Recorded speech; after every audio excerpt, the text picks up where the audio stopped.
Okay, good afternoon, good evening, good morning. Welcome. How is everybody? Let's see here. Thanks to Pat Pierce for becoming a member. Thanks Derek for gifting memberships. Let's see. What else do we have here? Brian T, thanks for being a member. So how are folks? Hey Bill, hi Derek, hey Jose, hey GJ and 3D Print Junkie, Brian.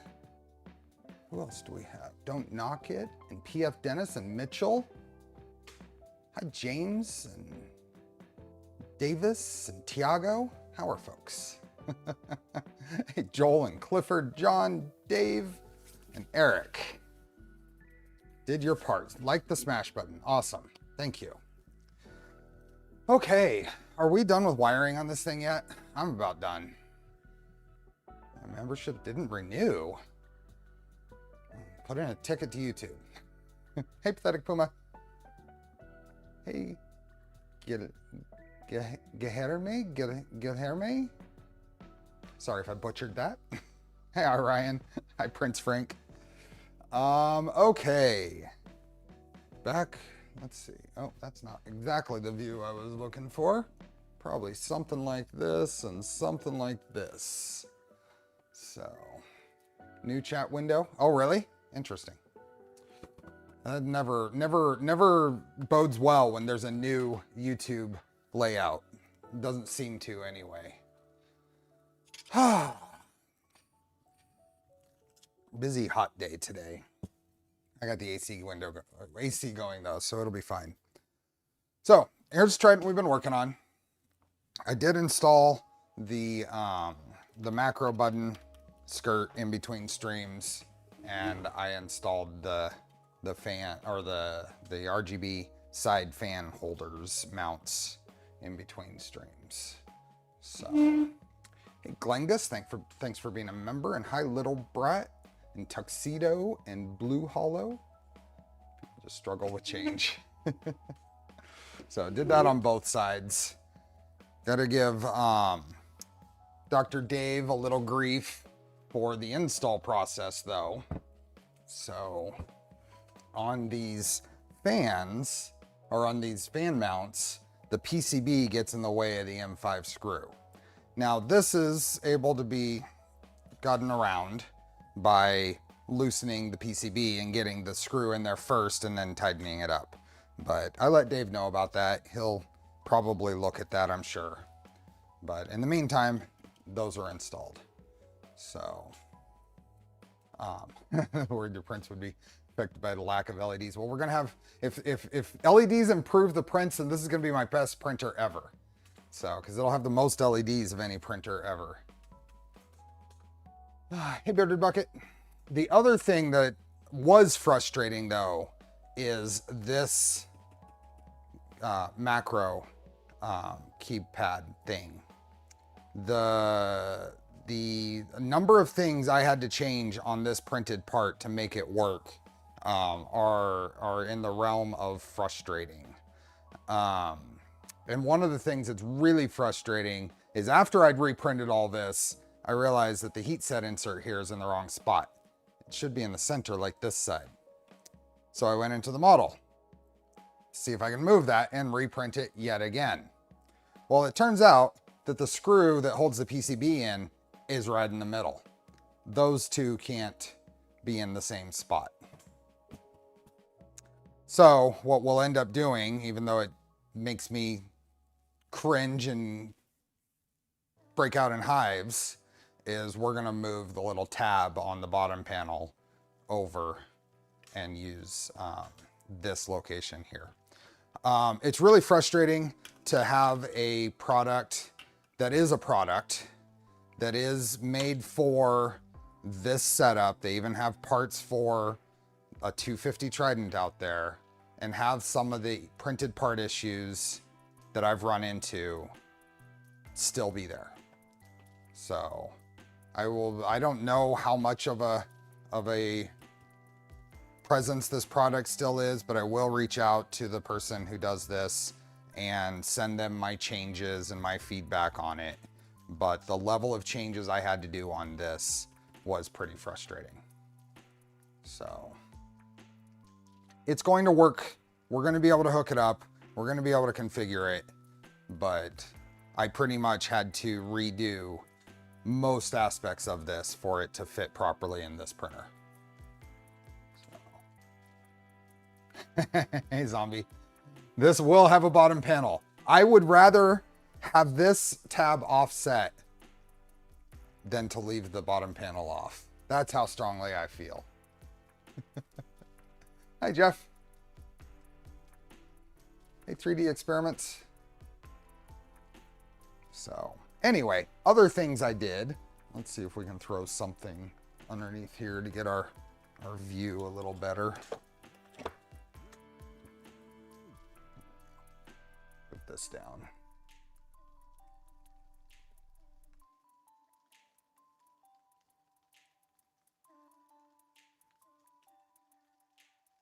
That's probably good.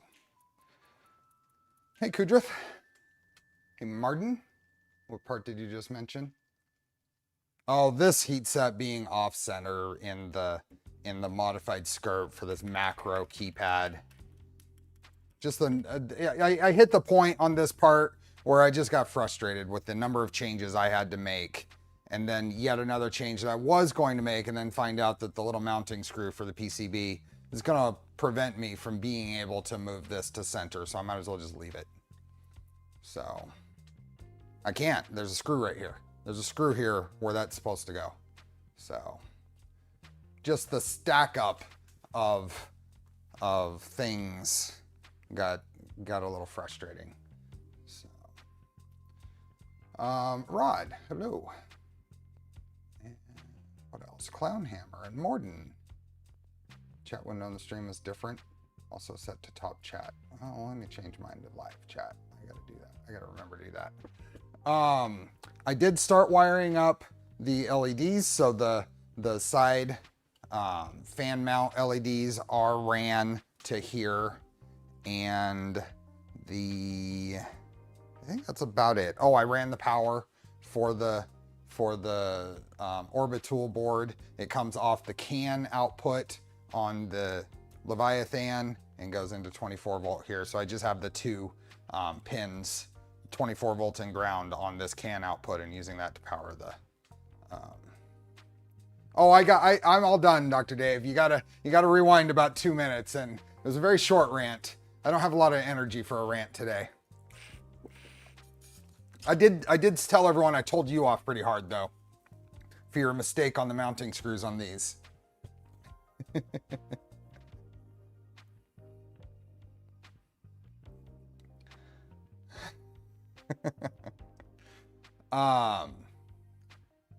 So when you fix that, you'll thin out these tabs on here back to 1 millimeter, because there's no reason for them to be thicker, and you'll do that for me to appease my frustration, right?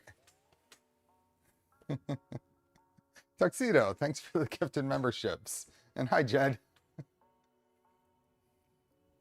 Okay. Rewinding and playing at double speed to catch up. Let's see. So what we have left to do is I have 2 more. So I bought these everything on a stick lights. I bought these from Philistruder. It's the only place I saw them. I like Philistruder. I enjoy ordering from them. They're just pretty far. They're on the East Coast. So, but I ordered these, and I ordered a obsidian nozzle for my Mark 3.9. So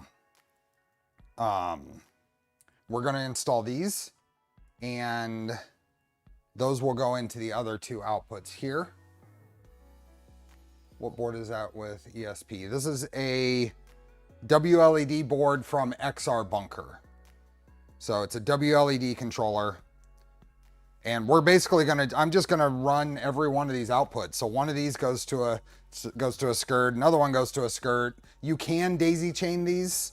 I'm just gonna run every one of these and see how that goes. These, everything on a stick is indicating they are RGBWs. So we get RGB lights and the white light on these. Funny part is when ranting when Steve came on. Must be a rant kind of day. They are great and a wonderful service. Oh yeah, yeah. Tim at Phyllis Struder is awesome. Absolutely. Trident probably won't go bird today, but we're gonna make pretty good progress.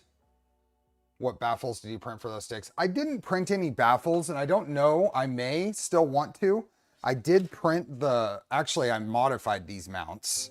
The mounts as you get from Blam or whoever made these are intended to be 45 degrees. 45 degrees means that you have to install these before you install the stick, because it gets in the way of the mounting screw. If I modify them to 60 degrees, and I can sneak a screwdriver in there and mount them afterwards on this. So after about 100 LEDs, so separate channel works better. Okay. What do I think about a Trident with AWD? I'm gonna avoid the term AWD and think of what is the better term for that, because AWD bugs the hell out of me. I wish we would get away from some of these weird calling things like that. I don't know. I mean, I'm sure there are certain parts of that setup, the 4 stepper gantry setup, that work well. I haven't set one up aside from my VZ bot. So quad XY, that would be better. Yeah, I like quad XY better than AWD. Quad motor. Yeah, the printer doesn't have wheels. Exactly. So I haven't set up a Voron gantry with that, so I don't have a lot of opinions on it yet. Old card on the account. Oh, there we go. Is AWD a Core XY Cartesian hybrid like on the VCore 4? No, that's what is being referred to as hybrid Core XY. So it gets confusing. As we get more and more creative with these things, I understand the want to name them something that seems familiar or catchy. So whatever. Hey, Just Push Prints. Anyway, we are going to attach these and wire these in. I still need to run USB cables to certain things, so we need to figure out exactly how we're going to wire up this SKSM board. So we are going to play I don't know if you want to play a drinking game or a whatever kind of game today, because we started this last Tuesday at the end of stream, is maybe count how many times during stream folks ask what all the boards are on the bottom of this printer. Hey, Mrs. Lee Marie, welcome. Quad XY. I like Quad XY. I'm already one drink in and it's been 10 minutes. So I'm going to give a quick overview just because we haven't been asked yet, but I'm going to anyway. So this is the WLED board. So this is going to power the LEDs on the skirts and the chamber. This is the SKSM module from Big Tree Tech. And what this is, hi Sativa, this is supposed to give enough power to gracefully shut down the Raspberry Pi when you hit the power switch. So it has a couple of super capacitors on there to do that. How this actually gets wired up, we're gonna probably have to spend a little bit of time on, because it's gonna wanna use some pins that are underneath this board where it's getting power from the Leviathan. Obviously the Leviathan and the Pi 4, and then a 5-volt supply for the WLED board, 48-volt supply for the A and B steppers, and then the SSR. And because I have the A and B steppers on a separate supply, I think I can get away with a smaller power supply, the 150 watt meanwhile. So you got a head start, just cracked a beer. Oh, and then this is the breakout board for the Orbital USB toolhead board. So it has USB in and 24 volts, and then sent out to the toolhead. So what I think I want to do, since most of this is kind of done, let's wire up and install these everything on a stick. And that's going to be a little more involved than it might seem, because the way I feel like I'm going to need to route these. So let's go out in here. So these have an out and an in on each one. And I have limited paths to bring wires from the frame to hide wires from the frame down into the deck. So we're actually going to do a couple of things right now while we're up here. We're going to work on the 3DO camera, frame camera, and these, because it's all kind of involved. So, hey Brent. Hey Monty G. Someone say drinking game. What's that little board with the little blue and metal round thing do? Little blue and metal round things. Oh, that's the SKSM. That's the Raspberry Pi shutdown module.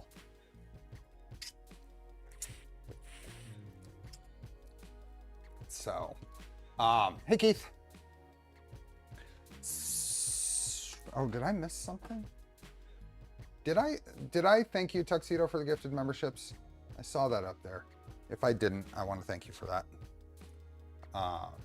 Okay, so what I figure I'm going to do, because the camera is going to need a USB cable, so I'm going to bring the USB cable down to this side, because this is the side closest to where the USB ports on the Pi are. So I'm going to bring it down here, down the side extrusion slot, through this Z stepper mount that I've customized and is out on my GitHub. It has a slot in it to allow for some wiring to get from the extrusion slot into the deck. Now, this particular one is not on my GitHub because it's for this side. I just modeled it last night, and the only thing about it is the logo is on correctly. I mirrored it and then fixed the logo. Now, when I say it's on my GitHub, I'm actually wrong. This is one of those things that's out on the Voron user mod GitHub, and it's in my folder there. I need to move it over to my GitHub, but if you're looking for it, go out to Voron users and search for my folder. Where did you get the WLED board? From XR Bunker.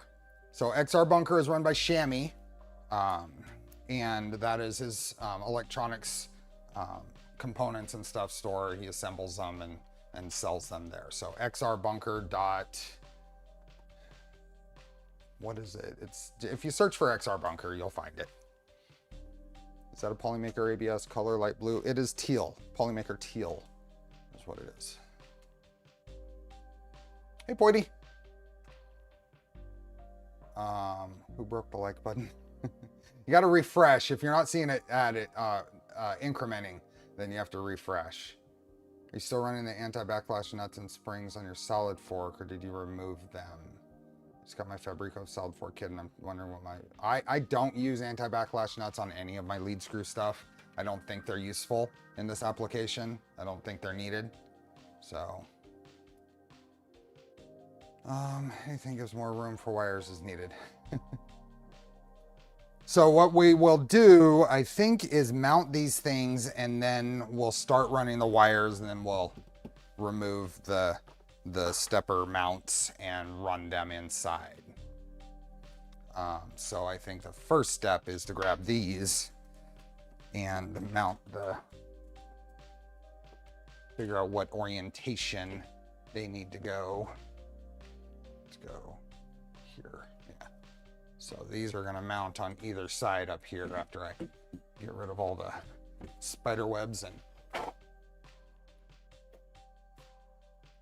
actually use my track saw here in the garage, so there's a little bit of mess. So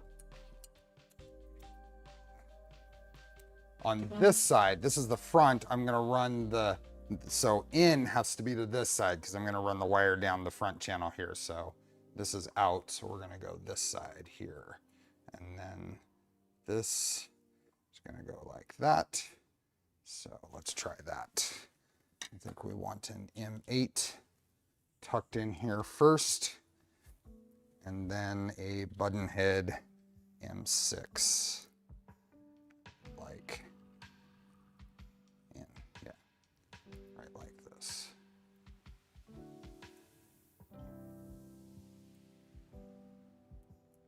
I like that printed paint bucket cup. Yeah, those are pretty nice. It's drippy pale. If you search for drip pail or drippy pail on printables, you'll find it. And that's printed in Cookie Cad's Witchcraft and I think it's a carbon fiber PLA for the bucket itself. Which is correct. That goes like that. I gotta find the right ones.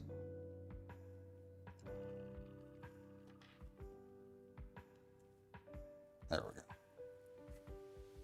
Outside of build cred, is there really an advantage to four-wheel drive on the gantry? Yes, there is, theoretically. So by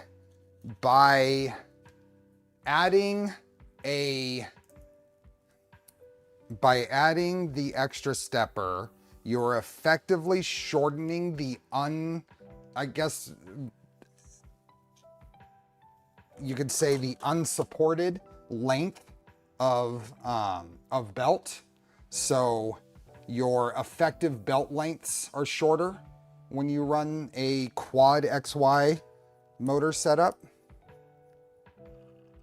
which means that your tensions should be able to be higher. Is that right? Or your input shaper numbers are going to end up being better. Oh, and then I am going to need to use hammerheads on this because this particular frame does not like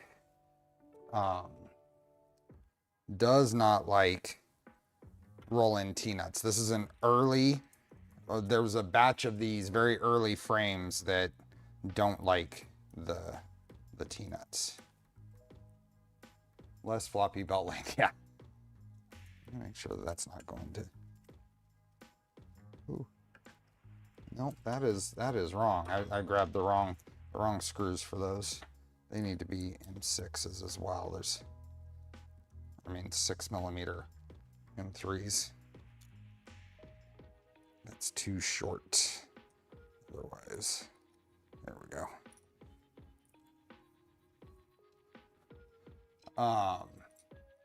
Should result in double the input shaping acceleration. Yeah, you're I don't know double, but you're reducing your effective belt length to the distance between the pulleys. Now this doesn't count. Idler pulleys don't count. Your driven points on the pulleys is where you have to worry about your belt length. Hi, Jason.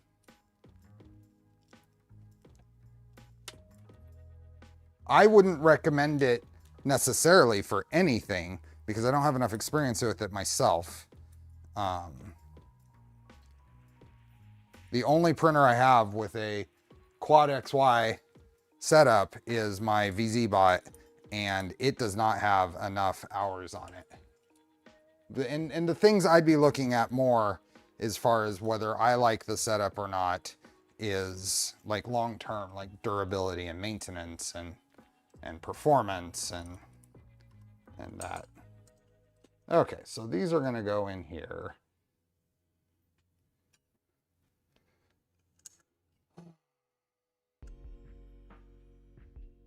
Let's see, still have this stuff for the white name until YouTube. It's showing up, Sergey, it's showing up for me as green. Okay, so those are in there. We'll probably shift these over probably almost all the way to the front. Hey, Jason. Hey, Nat.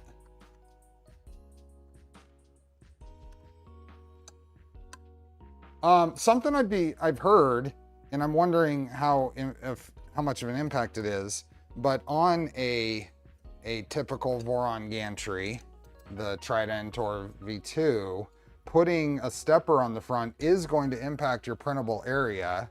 I don't know to what degree, but it's something I'd look at. Okay, that looks good. So, and this 60-degree angle here, I'm hoping works out well. It worked out on the last printer I did this on.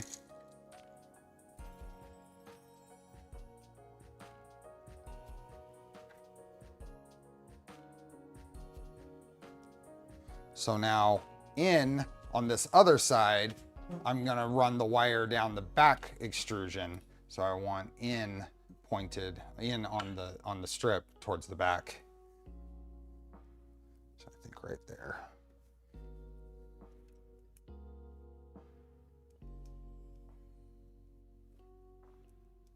Looking for my Voron whiskey cubes. There's Voron whiskey cubes. I need some Voron whiskey cubes. You can go off of the VZBot two-wheel drive reversible. Then you lose 20 millimeters with all-wheel drive at the front. Quad XY. I'm liking Quad XY more and more. Every time I hear all-wheel drive.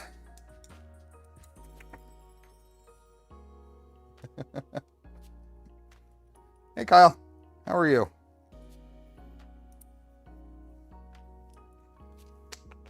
Oops, where did I? Yes, there we go. Take drinks for every time someone says all-wheel drive. There is zero loss setup for, depending on the tool head you run, there are zero loss setups for Quad XY. Awesome. That's good to hear.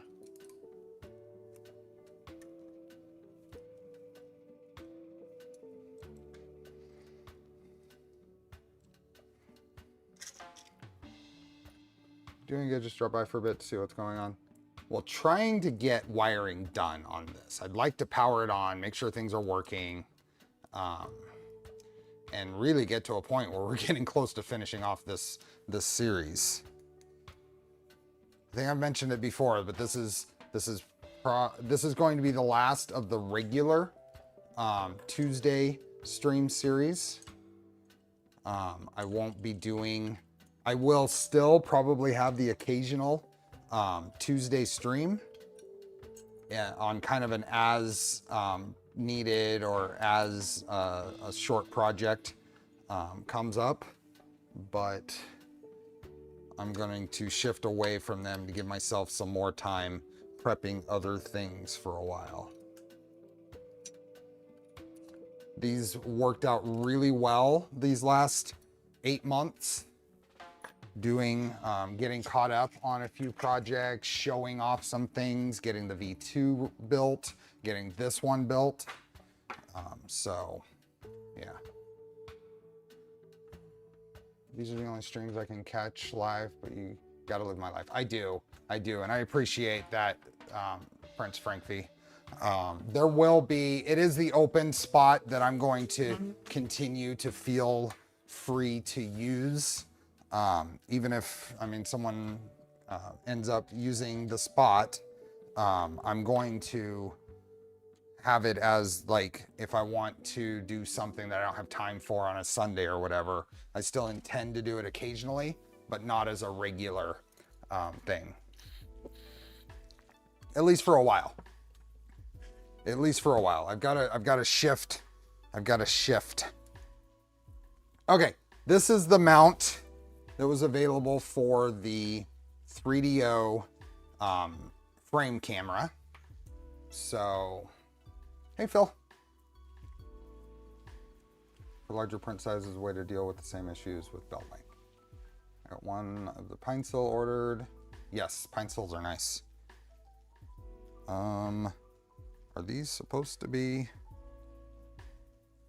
I feel like these might need to be the smaller of the heat sets. I'm trying to put a Voron heat set in here, but I feel like it might need to be smaller. I have some of the VZBot one, or not the VZBot, the black box ones. Those are smaller. I'm gonna use those. I think they're over here.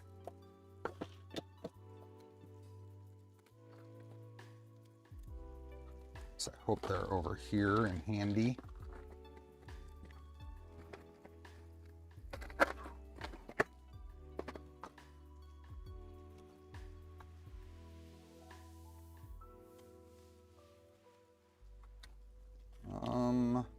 Maybe they're not over here. Try one more spot. I have some CNC kitchen ones around somewhere as well. I don't know where. Oops. I don't know where those are immediately. These are up here.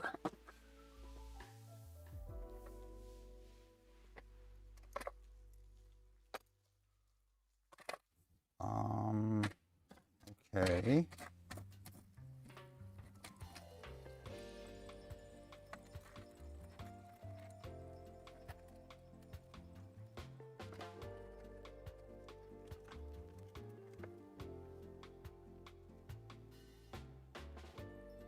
I think these will work.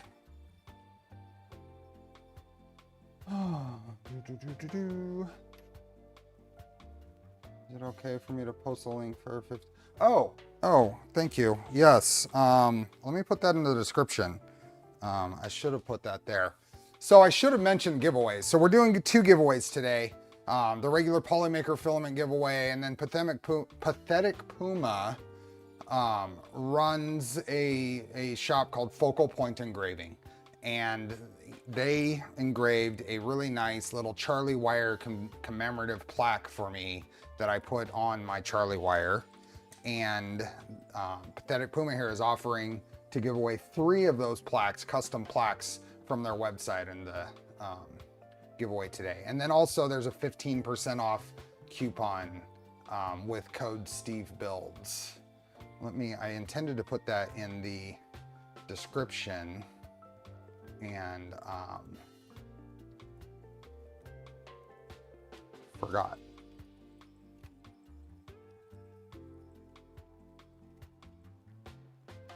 Let me figure this out real quick.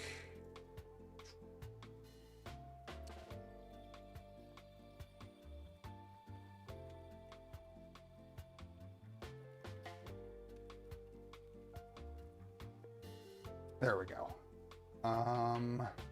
Hopefully I didn't make any typos there. I updated the description with that. There are 12 wheels on a 410 on a VC bot.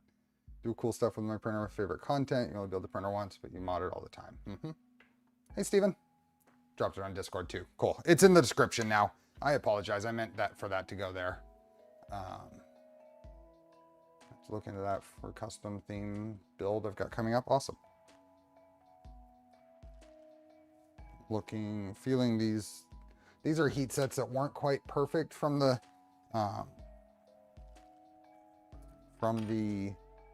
black box build, but I can't find the other small diameter ones I had. A little baggie of extras I had.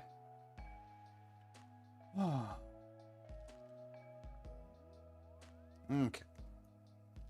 So heat sets in here, and then we're going to jump out to 3DO's site on this and kind of build our setup here. I've not installed one of these before, so, and this appears to have been designed for the smaller heat sets. I think the Voron ones would have been too tight of a fit in here.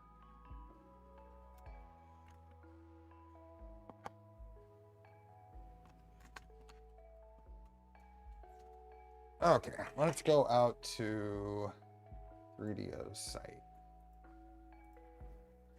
3DO frame camera, is that right? Enclosure and nozzle cam. I think this is it. 3do.eu. Camera V2. Already planned on doing a custom acid etch brass plate, but engraved would be nice. Cool. So this is 3DO's cameras. This is the V2. We have design files, mounts for printers, and apparently there's camera firmware. PF Dennis, thanks for the gifted memberships. So it is modular and important for the camera sensor PCB orientation. The small connector in our modular system allows for the possibility of incorrect orientation, okay, when mounting the camera sensor, which can potentially damage the camera. This is important. I'm glad I opened this up instead of just going with it. Keep an eye on the white dot on the silk screen.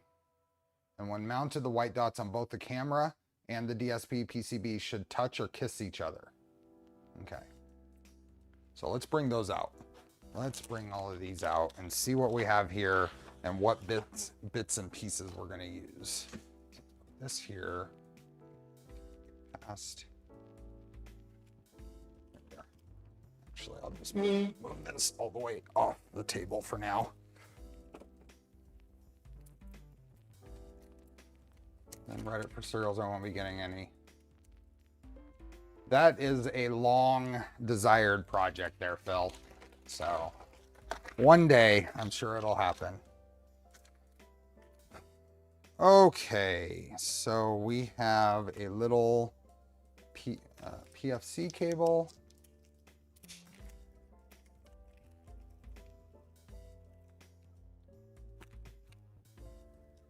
So I'm just going to open up a bunch of these things, little flat cables with that teeny tiny connector. I believe I have parts for a few different configurations.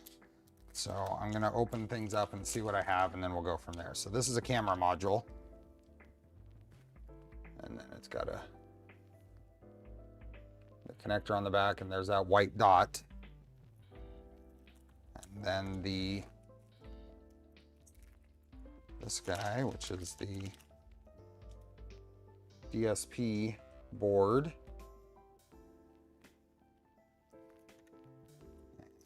There's a second DSP port, so I'm not going to open that. And a little LED. I think this is probably the same as this, but with an LED. Hey, redacted.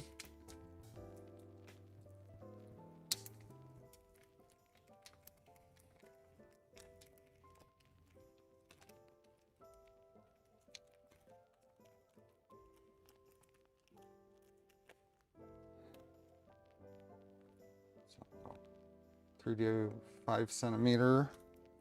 And it looks like a longer 25 centimeter with LED.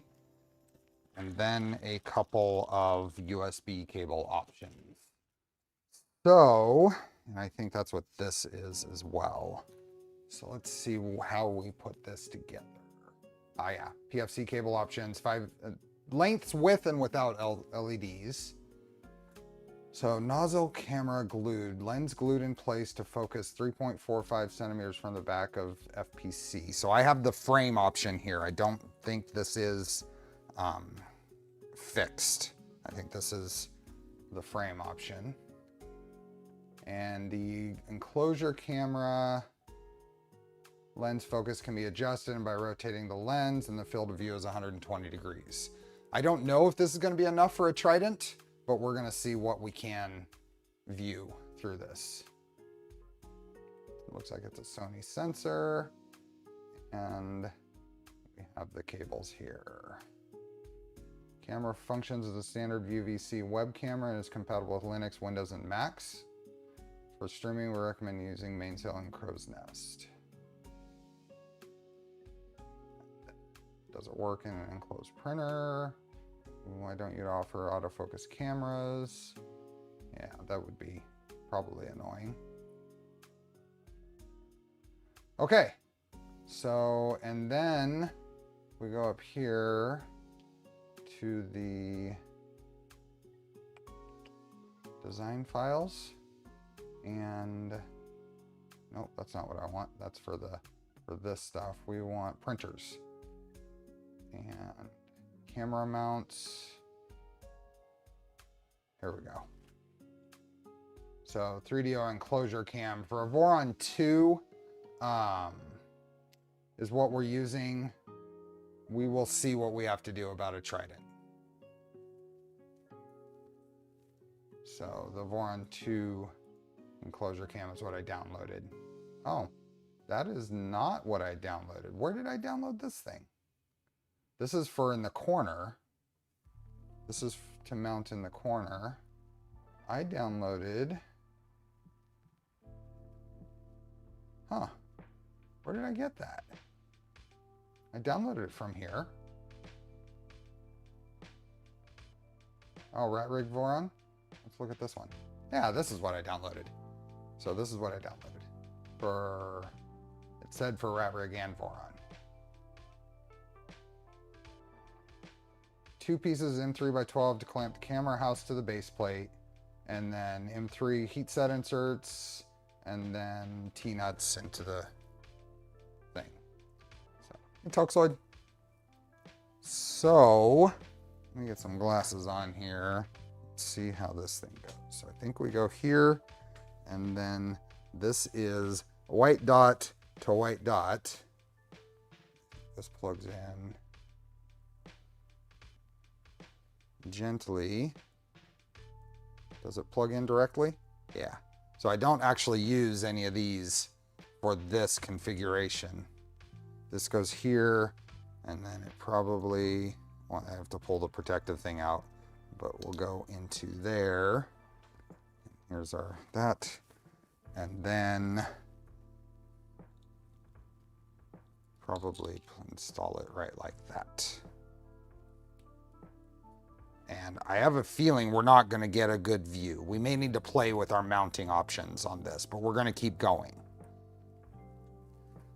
Let me know how the camera lines up with the hole in the mount. I just assembled mine and the camera isn't centered. My part is probably a little warped though. It is not centered. It is not. So I would suspect that whoever modeled this probably assumed that that camera is centered. It is not. So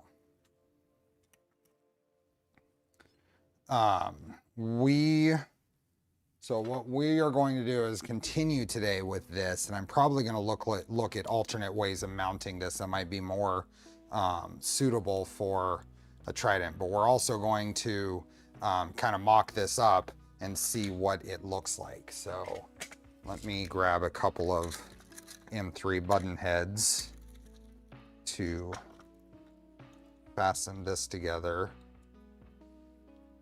and go from there. I may there's a little bit of different tolerance here, Dave. So this is a community mount for this. I have a little more frustration tolerance with community things. You sell something and provide official mounts for it, then you better make sure that those actually fit, but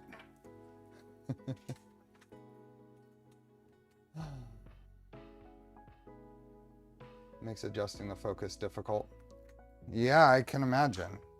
I can imagine. There's a focus ring, and it sounds like this all just needs to be tweaked.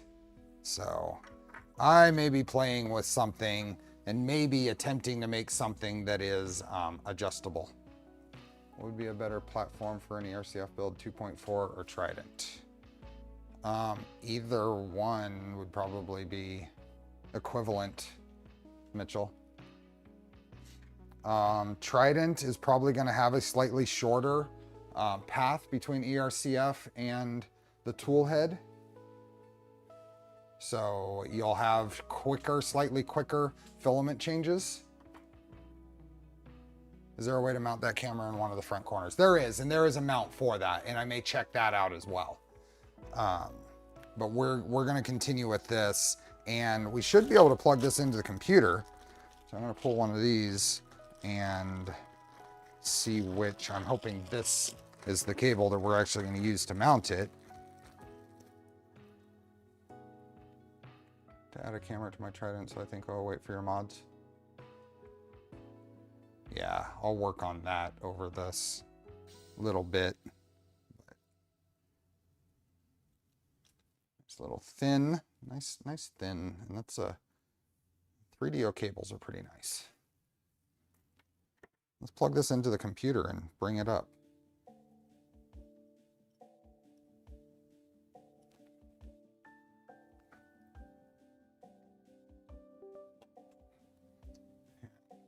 I think if I just bring up, let's see what the camera app. No, it wants the cam link. Can I tell the camera app that I want a different camera?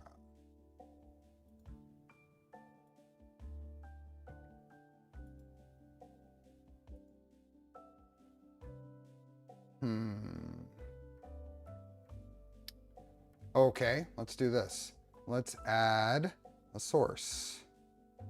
Let's add a video capture device, and we're going to call this 3DO. Yeah, I'll run it down the front extrusion for sure. Don't knock it. And say okay. And let's see if this comes up. Oh. Don't want that. I want 3DO USB camera. Come on. There we are. Oh, and I didn't realize that was going to use the whole, let's say okay.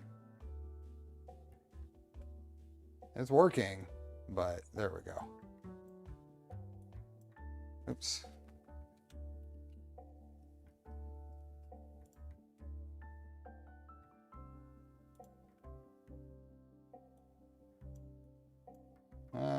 It's sort of working. Did I kill everything? Or are we good?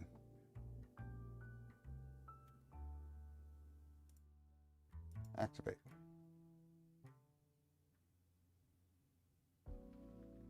There we go. There it is. So that is, you're good? Okay. No, we got it. I just OBS things. So let's put this over here for a second. Hey, Reth. And let's see. Let me pull the printer back up here. So just point that up there somewhere.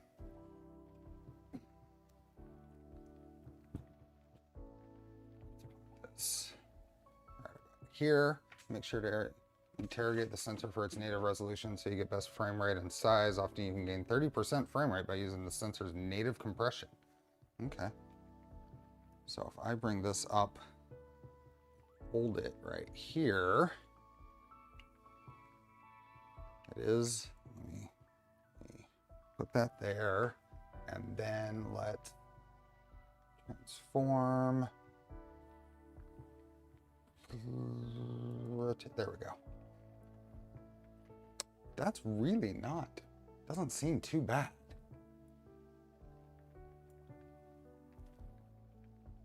And we got to figure out, focus is a little close, so we'll have to turn that to get the focus, but that's not bad. Mounting it right there. Let me get this out of the way. I know that's, and so it's not quite as much shaky cam.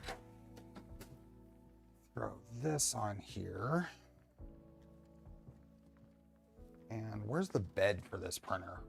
I have not seen the heat bed. I have not seen the heat bed for this printer in months. I honestly have no idea where it is. Oh.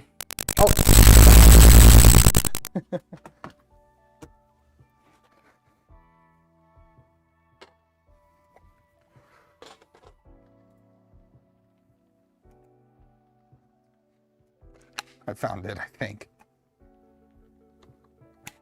There we go.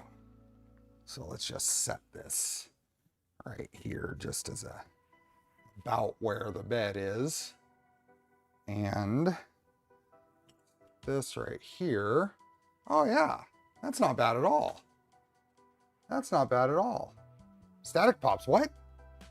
Static pops. That's weird. I'm sorry.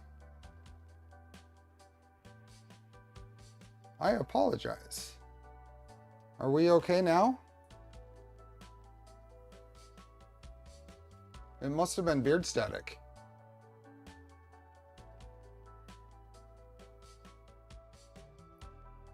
It happened when you leaned over facing away from the camera. It's clear now? Okay.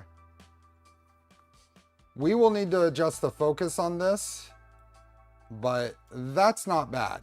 That will give us a view of the print. Even when it's up here. This is where the bed would be. Very serious. Huh. Okay. That's weird. Anyway. Just finish up Star Trek convention. Nice. The camera's pretty spiffy. Yeah, I think we're okay with this just as it is. I don't think I need to change anything. I'm just gonna mount that, and we'll play with the focus. But I'll probably redo this mount. Both, I made the mistake, and this really needs to be printed teal instead of black. I don't know why I printed it black, but print that teal to match the printer and go from there. Okay, let's get this off of here and deactivate it and get it mounted and ran. Okay, so this is going to mount in the center right here since that seems to work. Yeah, I apologize. That's the first time we've had a audio glitch like that. It says in 3x12s again. Let's see if that's really what we want. Yeah, in 3x12 will be fine. We'll need to do hammerheads again. It'll be easiest. I'll blame it on the AWD. The microphone, I did forget to charge it after Sunday, and it could be near. So if you suddenly stop hearing me, I've got my backup microphone. And I can switch to it, but I tried to get as much charge into it as possible. It's more surprising than annoying it didn't devolve into the chat saying F. Sony camera glitches from a year plus back were kinder. I'm glad those are hopefully in our past.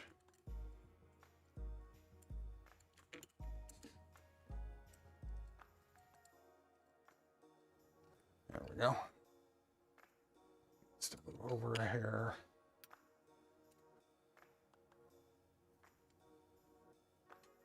There. Stop cleanly transmitting or receiving. Well, my whole body was in between it, and it's probably low on power, and I'm not too worried about it unless it happens again. There we go. Okay, so that is mounted there, and then we're going to flip this, make sure we have enough space, and maybe we'll just go on the underside. Oh yeah, that'll be much nicer. So now we're going to take this up through here and then down the side. Oh yeah, and I'll have to coil up the wire because I've got way more than I'm going to need. But what I do need is some extrusion, some slot covers. Got one, and do I have more of this color? More of this color in the other. I think, am I using? Yeah. So I have gray slot cover. Is that it is a 250, Hobbyist Notes. Hey, Admiral Adama. First went the right side, then later the left side of the mic. Seems quite strange. Can't hear you. Are we, did it die?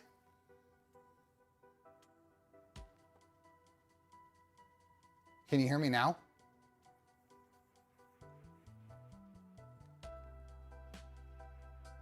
Oh, he's just kidding. Oh, okay. Okay, so that's gonna go. Yeah, let's make sure that this will fit in here. It looks like it will. So here to about here. So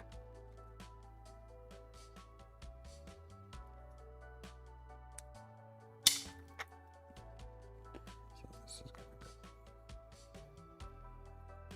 go loud and clear. Okay.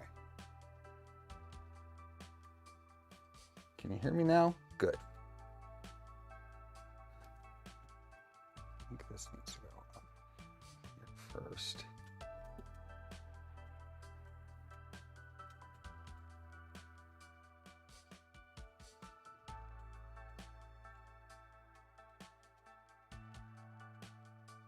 Push that way. And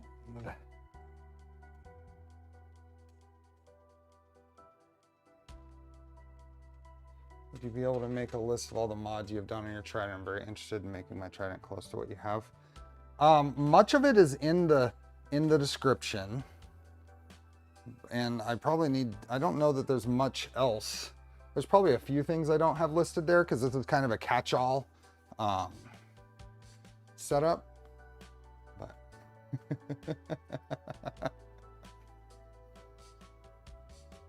it's used for fly mesh and screen doors for extrusion fillers. It works really well. Nice. I really like this OpenBuild stuff, and I don't plug it very much, but there is a affiliate link to OpenBuilds in the description. I like this stuff enough that I set up a affiliate account with them.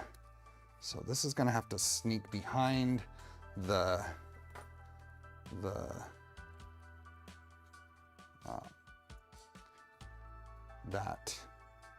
idler there. So I think if I pull down on this and push up on this, I can get that. Yep. It's tough, but it's going. Sort of. Maybe I can push it in from the side instead. Cable gore. Walked away for a minute, almost looks ready.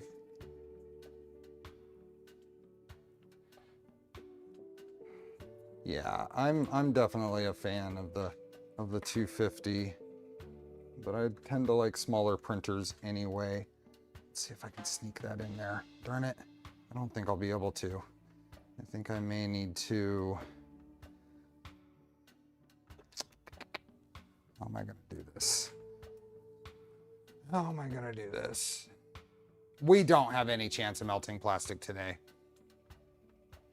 These are Dinmore, these are longer shaft steppers. Yep.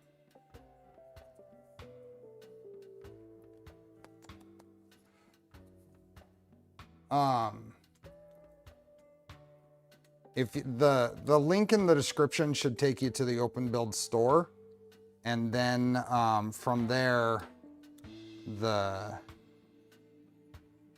me try this again. Should take you to the OpenBuilds store, and then from there, just search for slot cover. Oh yeah, that worked better.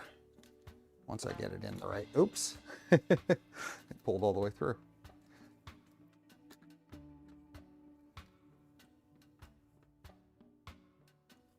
This USB cable is just the right thickness for this to be working okay. Put this, there we go. Now I got it up there. Hey, Gert.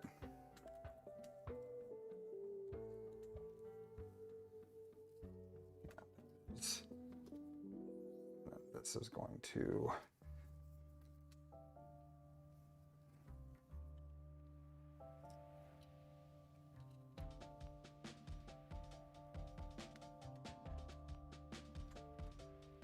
there. Okay. What's the T-slot covers? These are from OpenBuilds. They are really nice. I've always liked these covers. Barely enough room. Yep, but there is enough room. That's the That's the point. That is a really clean, see, you don't even see the USB cable going to the camera. And this cable, the 3DO stuff, it's like silicone, but a little slick. It's interesting. I like it. As long as the bed doesn't swing fore and aft, I'm optimistic. I think we will power this printer up today. Now getting it running, wow, that's true, Derek. We may power it on. I kind of doubt it, but we may. Hey, Science Sniper.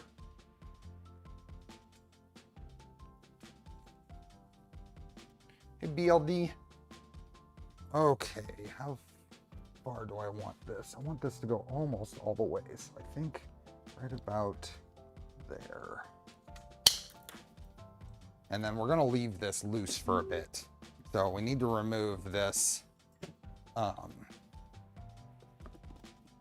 We need to remove the Z mount, Z stepper mount now. So, which means letting the stepper hang.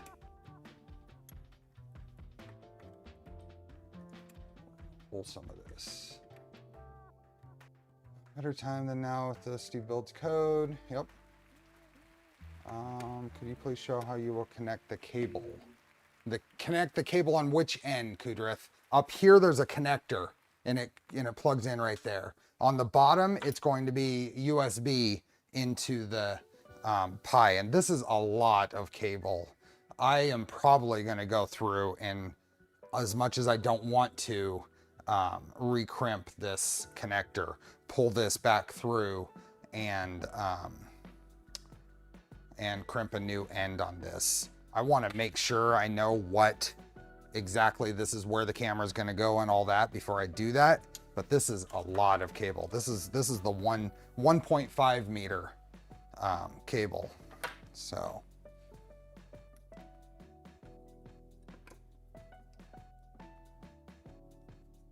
Invert Electronics, no one has made the Z mount with your cable cut out. Well, the CAD is out there. You can grab just that part. I'm gonna pull this piece out.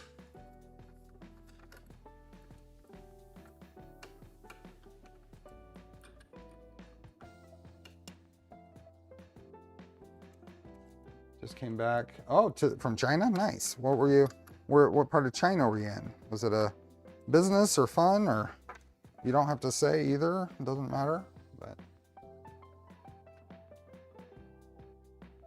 don't want to spin that too fast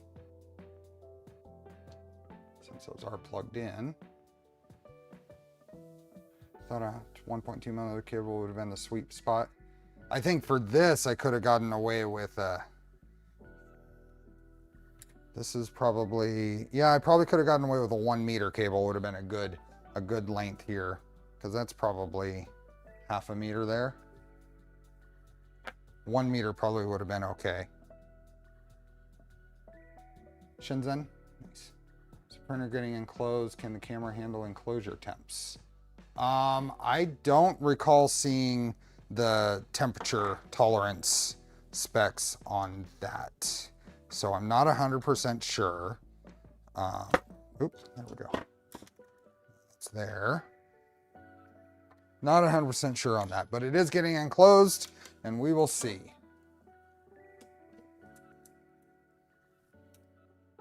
This Trident build inspired me to print all the new parts of my XOL, which was originally a beta version. Still not working yet, but getting there. Awesome.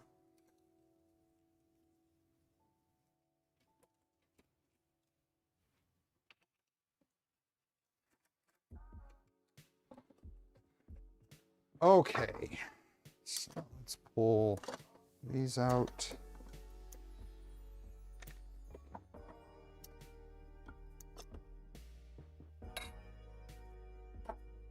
This mount has the groove here. So now this is gonna go in here, and it can go all the way down to the bottom. So let's just snap this in all the way. And then it's going to go in under the deck. Oh. And this comes in here. And this is a little bit, this is finicky. This is, I'm gonna admit, this is very finicky, this setup. Getting this just right. I'm not even on my own 100% sure how this is gonna go, but that appears to be on point. I'm kind of holding it in place right now while I put a couple of these screws in.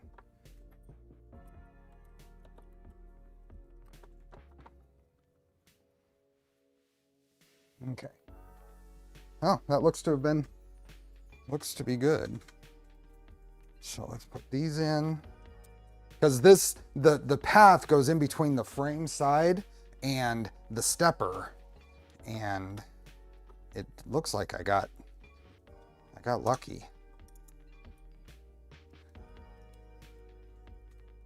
And you cannot see, it is completely hidden, the whole cable.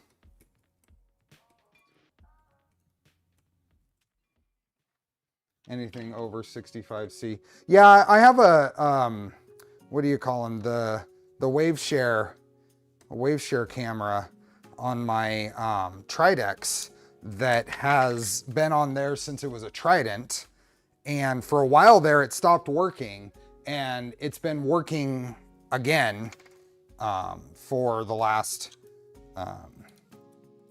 little bit I've been working on it. So it's definitely a problem. Heated chambers are a problem for cameras. At what point is probably varies by the camera. I went to the back cover with mine. Yeah, and look at that. That is completely hidden all the way up until it just pokes out right there. So clean. And then, I mean, the slot cover is even below the level of the motor mount here. So even though I'm going to be redoing that because that cable is way too long, is there advantage of going 9mm belts instead of 6? Just so I can run, I'm going to be able to run higher tensions, less even little bit of belt stretch.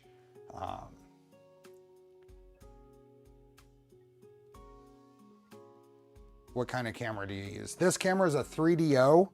It's one of the vendors in the community is 3DO. They're out of, where are they in Europe? They're somewhere in Europe. They sell filament. They sell these cameras. What else do they sell? KB3D, at least KB3D and Fabrico are vendors in the US for them.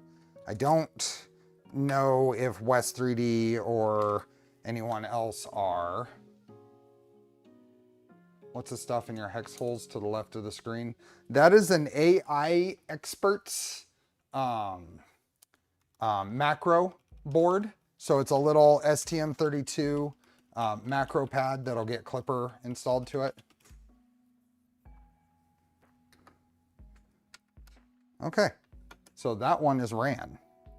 So now we'll do something similar on this side, but with the cables for the everything on a stick.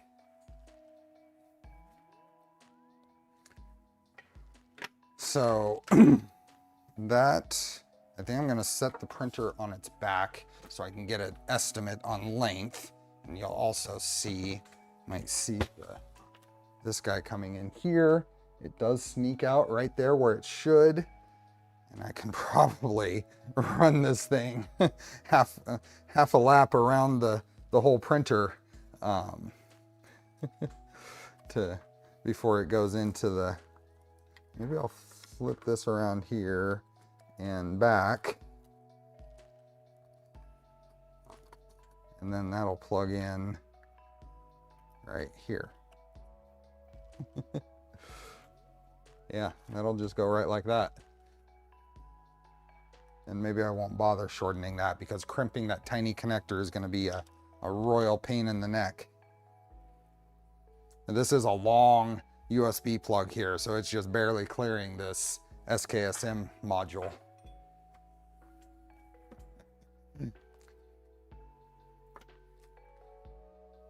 How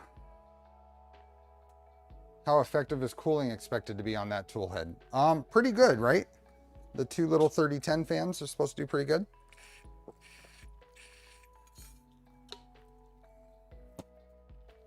The connector on the USB cable is this itty bitty guy. It's not PH.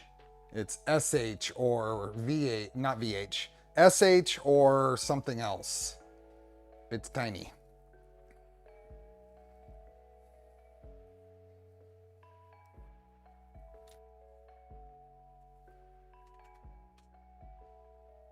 You got the I don't want to have to buy the longer version, later version of the cable. I was sent the 3 meter version as well. This is an ESP32. So Pathetic Puma started it. Hey, nobody won Kenobi. This is an ESP32 WLED board.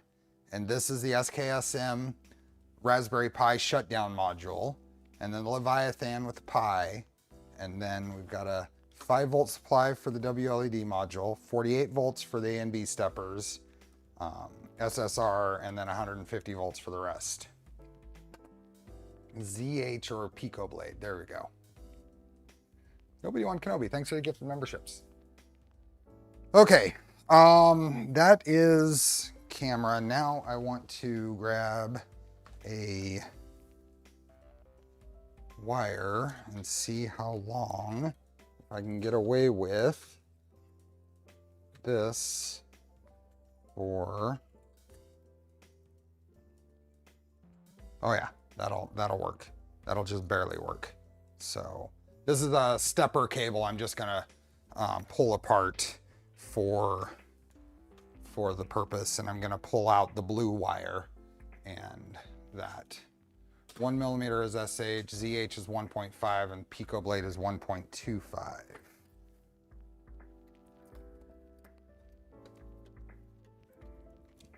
Let's see if I can get some approximation of the pitch here.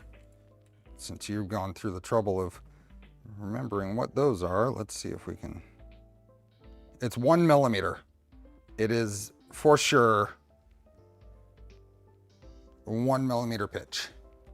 So it's SH.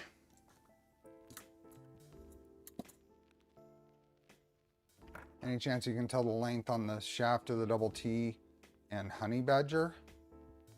I'm using 38 millimeter shaft steppers, but I also customized some support brackets for that. Dinmore. Only thing you have stuffed under there is I'm about to clean the build plate. It's very interesting on the electronic side. Seems to have rewatched the other streams. Yeah, we did basically a whole stream of figuring out a layout here, and somebody suggested rotating this power supply, and it was a great suggestion because it really cleared up this whole DIN rail as high voltage stuff, and then this whole rail as the low voltage stuff.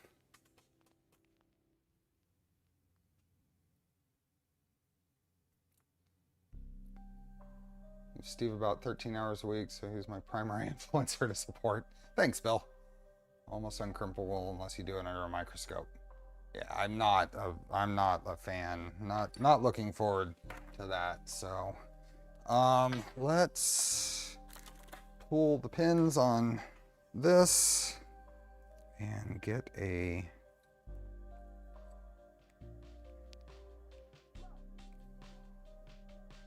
Come on.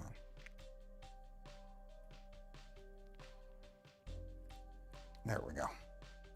So I've been keeping the green wire, so I'm gonna pull the blue wire.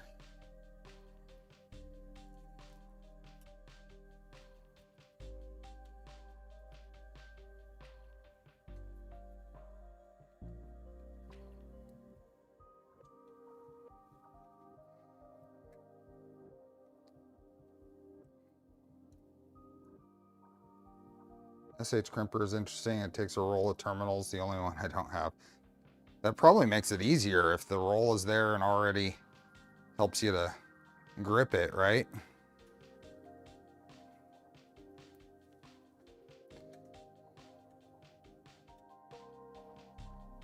Oops. surprised no one has built a crimp bot, something to hold the connector in, and you just worry about seating the wire before triggering the crimp. It'd be a pretty detailed little part, right? Okay. Let's pull these out.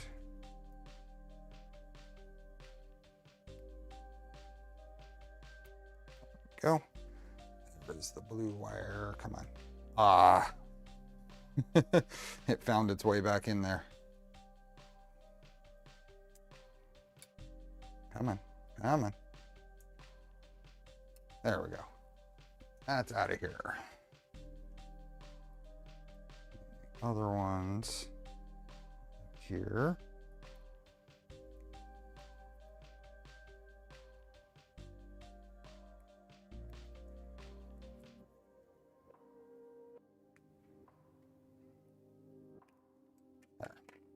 That can go in the pile. And then this guy gets reinserted into a thing. See you, Toma. Have a good one.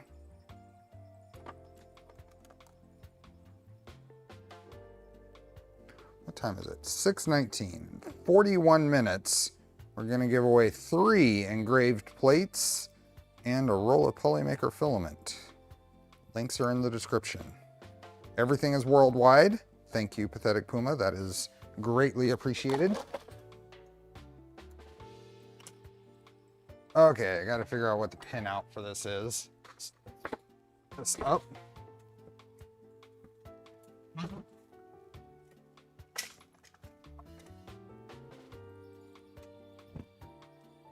Thought about making a locator for the engineers. Someone made a locator to try. That would cause me to pull those out and give it a shot. Okay, I'm looking at the pin out here, and there is data, 5 volts, and ground. So this goes right to like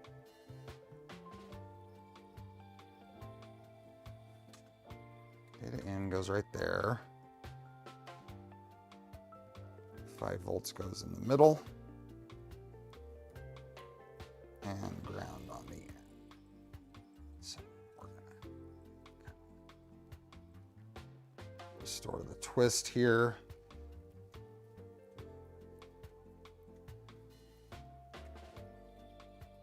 Tuxedo, I think he was talking about a little jig to hold an SH pin in place so that it kind of gets held. So all you had to worry about is hold the wire in place and then squeeze the crimpers, if I'm following right.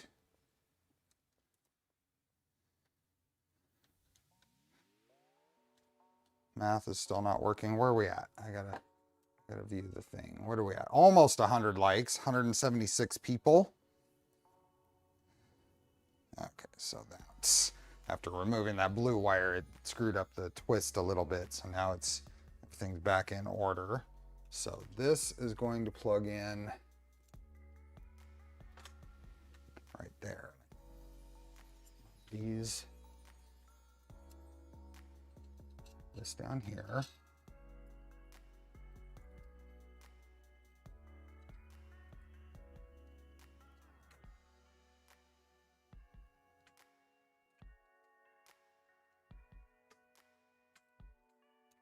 Plugged in there, and then it's just going to sneak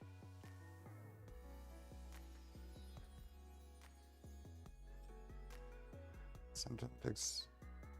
Yeah, that would be interesting to see the pics of the official tool there, Sir Guy. Okay, so let's see if I can get there. So that's going to go there, and right there, and all the way down through there. So let me see if I have more of that. More of the gray slot cover. I know I have some, or I'm almost sure I have some. Is that enough? Short piece here. Is it a short piece that's long enough? No, almost long enough. almost long enough. Am I getting any, the other question is, am I getting any pops, snap, crackle, pops being over here? None right there. Let's see. Up here. I do not. Do not. Which means I may be out of the gray. So what I'm going to do for now is use this. Where's the other piece? Is this enough when I add? Oh, it is. I can do that and kind of hide the seam right there. Do that. No pops, the beard is at peace. No audio issues, okay. So that's gonna go right there, just like that. And then this one is gonna go basically, let's see, make sure we have a nice square cut on this. So it matches up with that nice square cut.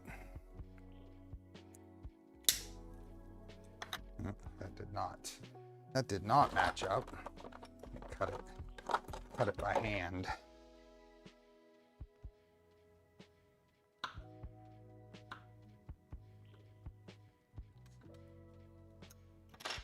Much better. So that's gonna go right up and butt up against there. And then cut, make a little mark right here. There.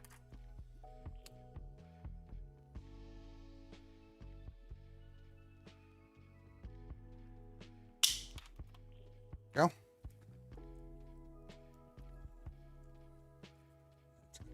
Around that, up there, just push on through. It's gonna be so clean.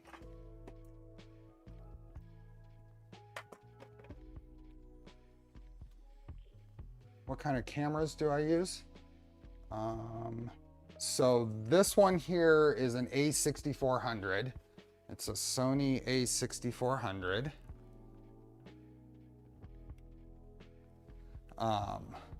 This one here is a Sony ZV-E10, and this one, the overhead camera, is a Sony ZV-1. So nice thing about those extrusion slot covers, they can match up and the seam is practically invisible. Yeah, you can see this one, and I might switch that out later, but really it's not going to be noticeable. Thing about the Bowden tube cutter promoted from a unitasker. Oh yeah, I use this all the time for this kind of stuff. Yeah, it's not a one-hit wonder. Okay, so we're gonna do the same thing here. We're gonna we'll pull this side first. 8 years old when I found out the fuse on the Pico is on Amazon. 5 of them, it's like $30. Ouch, that's expensive. That's that little ceramic fuse. Is that what you're talking about?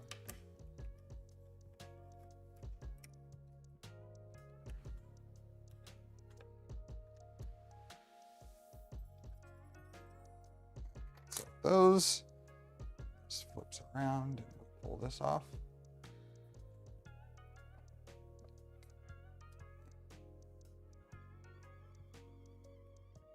Hey, Sean, welcome.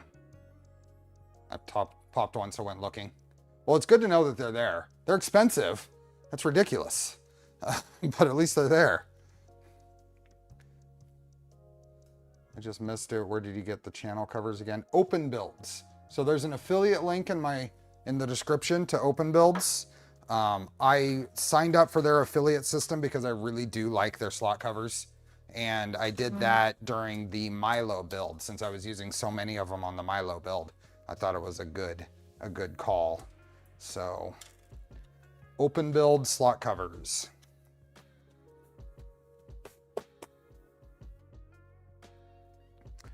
Okay, so and then we can pull the stepper.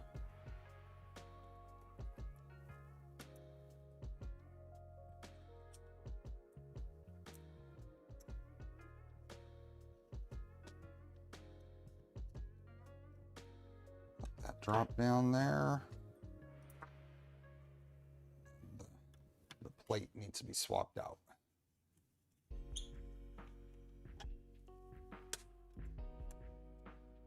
They are surface mount components.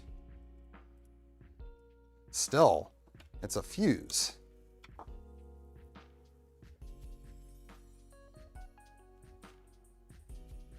Put a stopper there for the carriage.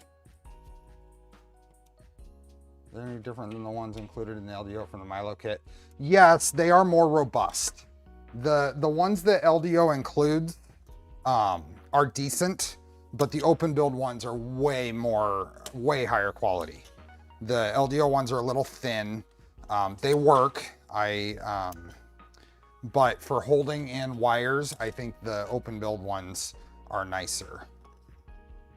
Okay, so this is the difference here. You can see the channel slot here is missing on this piece.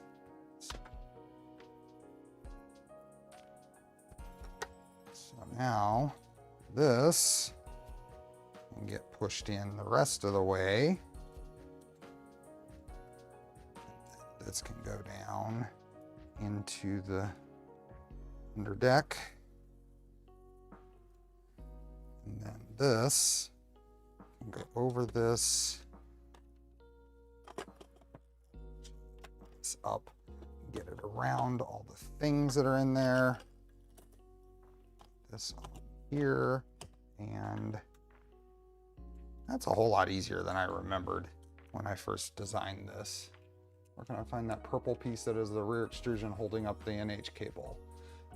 So Fluster, that's kind of, there's a couple of categories of things that I put out there that I would consider not fully tested, not fully baked.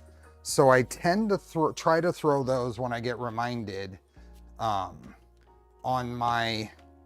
a special channel on my Discord called Files and Stuff. And I did put that out there because someone reminded me not too long ago. So if you go to the Files and Stuff channel, and this is what we're talking about, this little press-in piece that helps keep the umbilical from falling out of the channel, that's in the Files and Stuff channel on my Discord. Okay, so there we go. Fiddle around with that. This needs to be completely in its spot. Did I get a Big Tree Tech Clipper Touch? Yes, I had one of those during their testing phase and gave them some feedback on it. So I do have a K-Touch. Yeah. Where can I find that purple? Did you get? Also found some of his printed parts had cracks. What was that? I missed that conversation. Officially started 0 to rebuild, getting to the part was rough. I think the previous owner had stock investments in Loctite. Oh no. No kinematic bed mount. No, this is going to have a regular thumb screw spacer bed mount. Very 80s or 90s vibe. Mm-hmm. This is the Outrun theme.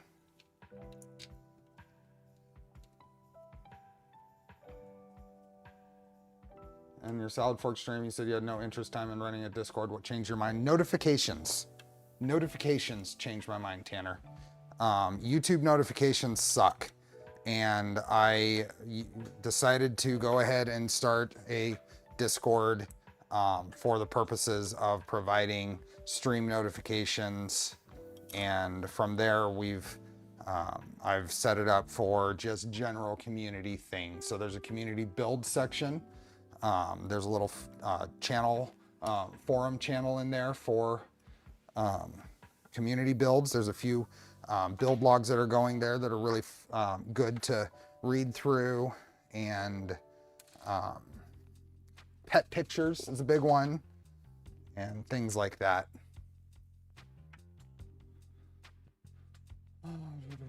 So you routed your umbilical in the channel. Yeah, the LDO, this USB cable umbilical wire is exact fit to stay really well within these 2020 channels.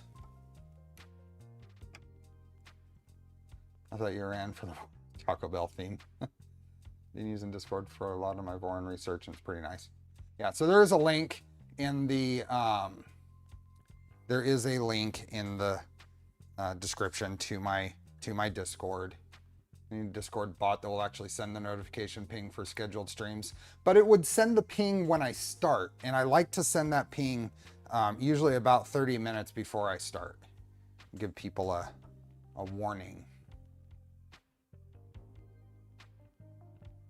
I'll probably keep a log on my Hex 0 build, which I hope to start soon. Awesome. Hey, Taco. Taco Bell theme is a good idea. You would think so.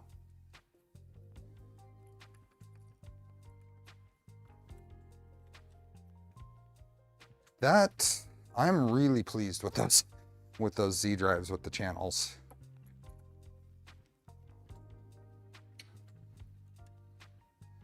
I will get the right side here out there on GitHub. It's only the left side that's out on GitHub right now. Okay, so now that can come out. Okay. So that means that the right side, everything on a stick is wired, or at least it's ran to the deck. Let's do the left side. I'm back. Pro tip, don't punch ACM straps. No, that's not a good scraps. That's not a good idea. Those are sharp. Okay, if this goes from here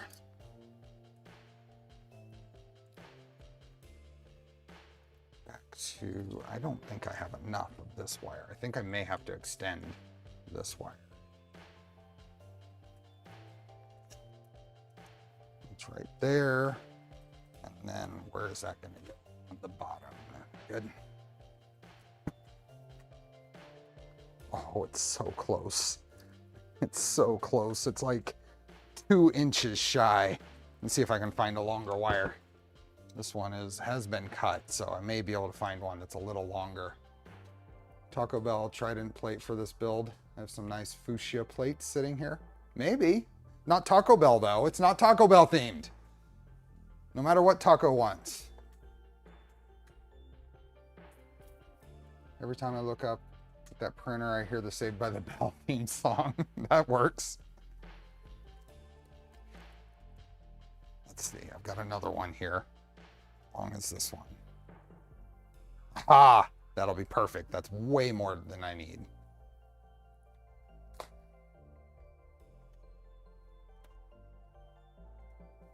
Way more than I need, so that's perfect. What do we got? 36, 24 minutes till giveaway time. How are we doing on likes? 190 people and 119 likes. 190 people is pretty incredible for a weekday small channel stream. That makes me happy. During the summer, when everything is slow right now, I've heard from a lot of folks that channel growth is really slow right now. All those boards on the bottom. So, on the bottom here, Taco Bell Trident build. Thanks, Taco. WLED board from XR Bunker to power these strips and the skirts. The SKBR, I'm losing track of what the acronym for this thing is. The Pi shutdown module, Leviathan, 5-volt supply for the WLED board, 48-volt supply for the A and B steppers, SSR, and 150-watt power supply for the rest. I know you were kidding, but I had to do it.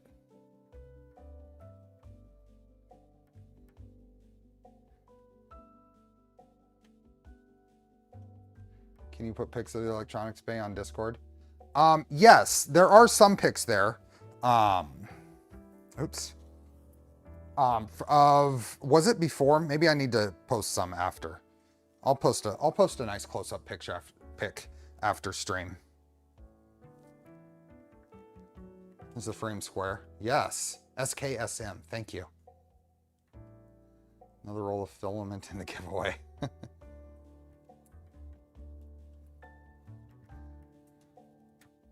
think someone was saying, oh, I know they were. I know they were. But that's, if it's mentioned, well, I better not say that or I'm going to spend the rest of the stream talking about what boards are in this printer.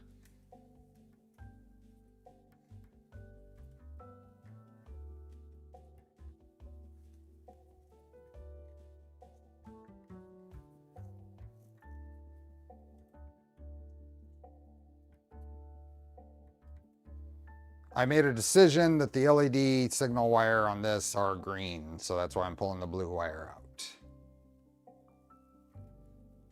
All the boards are in there.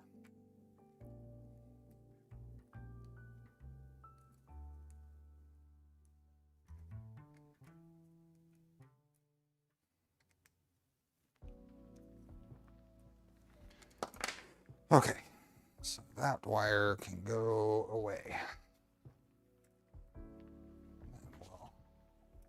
Fix this. Now you can laser etch the bottom plate with the wiring information and names so you can remember all that crap. The problem, I thought about etching this deck panel because it is a little fingerprints and a little grubby.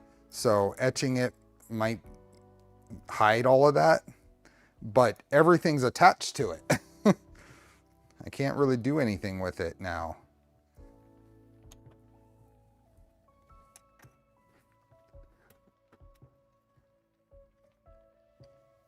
Okay, what were these? These were, what is it? Green, red, black.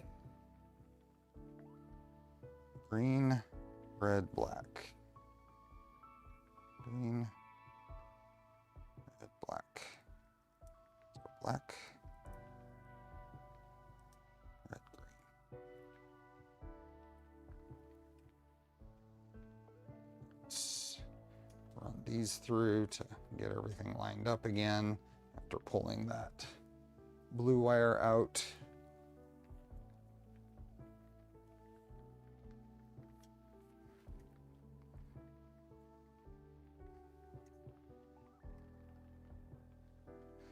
So the colors here were a combination of a suggestion from my wife to do like an 80s theme, and Jared from the Voron team kind of suggesting the particular outrun colors, and then confirming with April, my wife,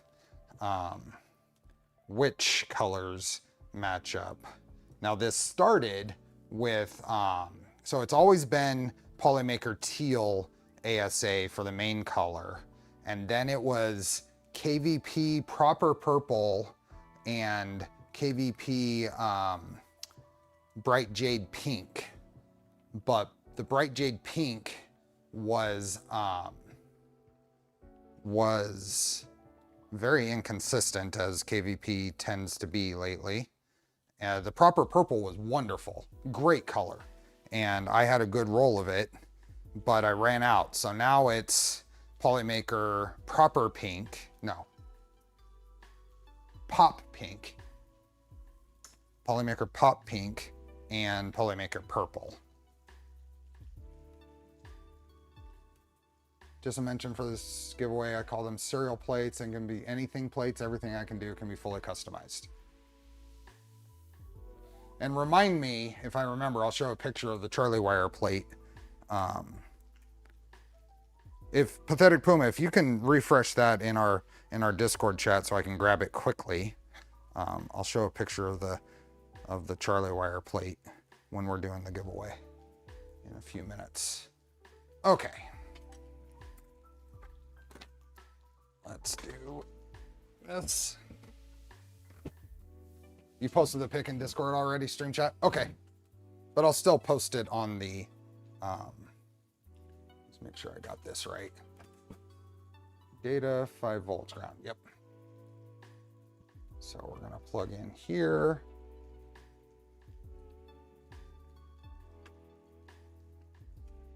There. For the last episode with this printer, you need to wear a windbreaker and parachute pants. So I'm gonna end up putting some slot cover up here, and then it's gonna come down into the bottom here. Since I don't have any more of the gray, apparently, give me 1 minute. I'm gonna go to the other garage and see if I happen to have another pile of extrusion slot covers over there. I'm gonna be right back. Let's put you in Max's supervision.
No, I'm out, so I'll just use black for now. We will, at least to get it in here. Let's just go right about there.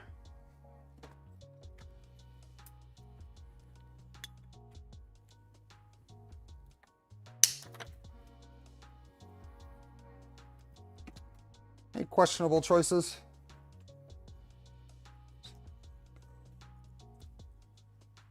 Here. A 7-year-old daughter and a 10-year-old son. Okay, so that's gonna go right there. Hide that in place, and then it's gonna just sneak around here, and pull out the slot cover, which happens to be black in here anyway. This out and hope that I can get 2 things worth of wire in the same slot cover. So you need to get behind the CNC stuff. Well, I'm gonna go right like this. Pull this stuff out like that.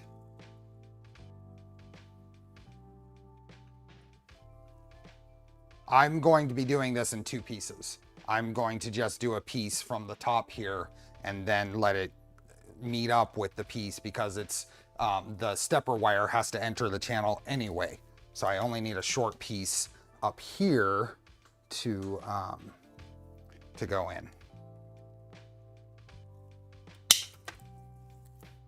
So this is just gonna go on here. Gotta rewatch this entire series. There's a lot to this series. We've been doing this for a very long time. So part of that is because it's a Tuesday, so the streams are shorter. So this is part 10. But there is a lot. Definitely a lot to this series. Okay, so that's there, and then there's just this little tiny bit of wire that's visible in the back corner.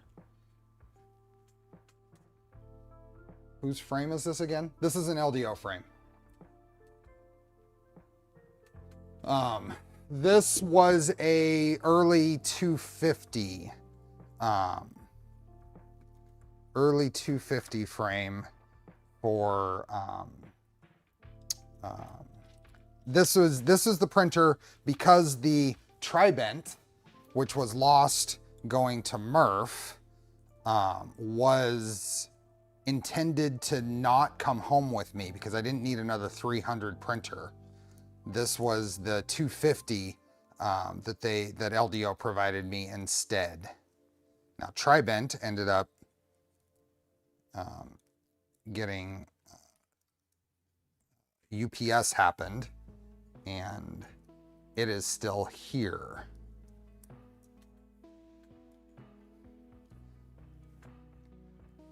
This is a little finicky to get in, but it is going in. Hey, Mad Cat. You did 9mm on this? Yep.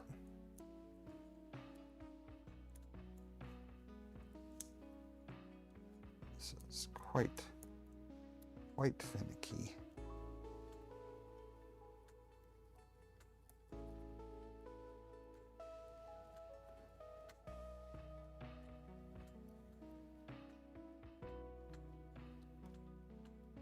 It's just a bit too much wire for just cramming in the slot. I may decide to print some of these clips here, like the other side, and run them on zip ties, because that's a bit overstuffed for the slot cover. So I'll leave the slot cover on the top and then bring stuff out and probably put some sleeving wrap over it to go down into the bottom. So I'm not gonna spend a lot of time to make that fit perfect, but in general, it does go in and exits down here. Max, howdy, how are you? Wasn't Trident slated to be Jason's printer once you were done with it? Well, Jason was going to decide what to do with it. I don't think we made it to the point of deciding what to do with it. So, space metal. Yeah, it's space gray they still have. Space gray is probably the most popular color. What did you call Trident before the shipping kerfuffle? It was a Trident. It was a blue Trident. It was Sparta Sparkle Blue ABS, I think. Okay, so that is those wires. We got 10 minutes. What do you think, Max? Pretty clean installation. I think I can put this channel cover on. I don't think I'm going to be putting anything else in there. So let me put that on. Which one is it? Is it this one? It's this one. And then I can stop worrying about this USB cable.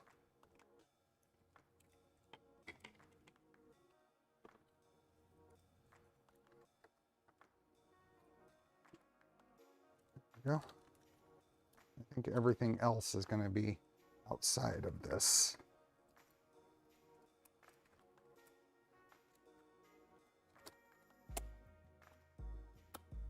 There we go.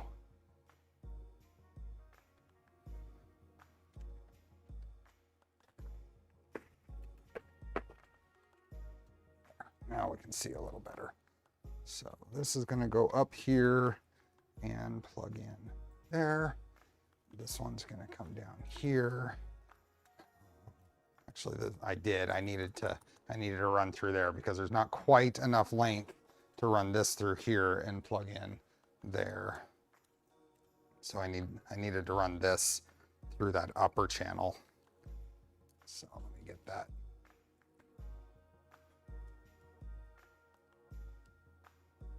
Oh, we got quite a few. That's right. How many? We got Taco and Max and Dave. Who else is here? Do we have anyone else from the team here?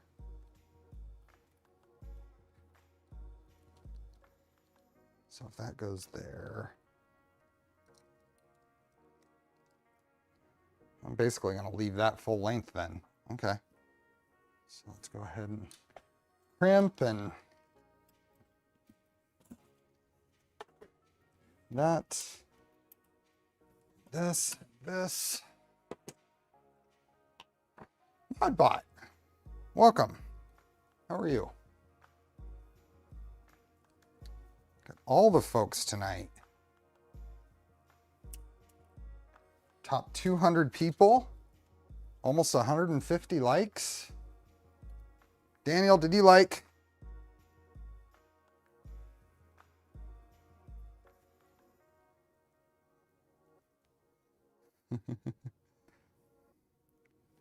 Okay.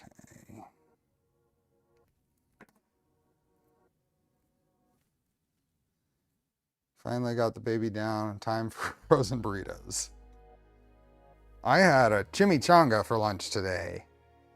I opted for the chimichanga over the street tacos. I should have done the street tacos. The chimichanga was good, but it was a gut buster, and I don't need gut busters right now. I really don't.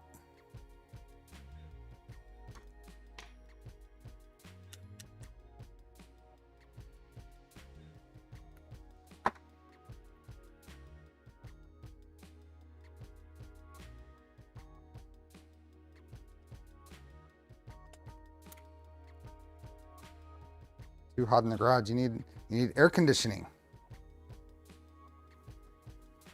Mini split time.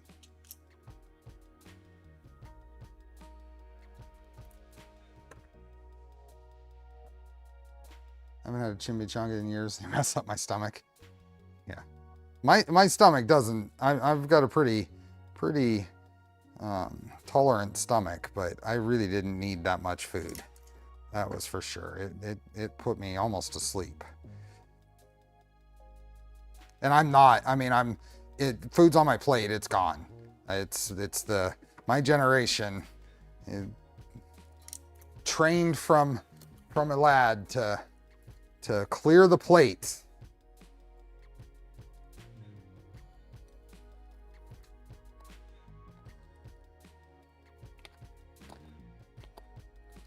Fried burrito, basically, Tuxedo. Regular food talk happens. I've been here 5 minutes and we're talking food. Okay, this guy goes up in here and exit that right there. Under here. Clean your plate and you eat what I made, or you can starve. Exactly. Exactly. Hey, Shemmy. Welcome. I'm glad to see ya.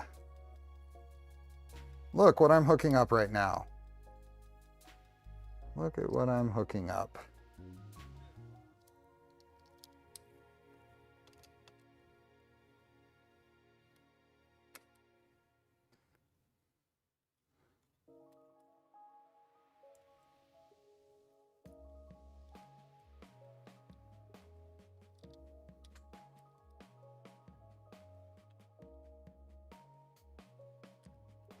Boomer parents made you clean it? Yes, 100%.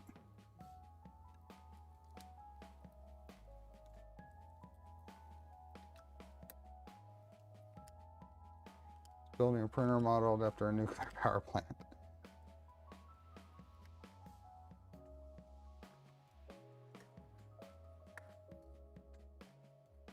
There we go.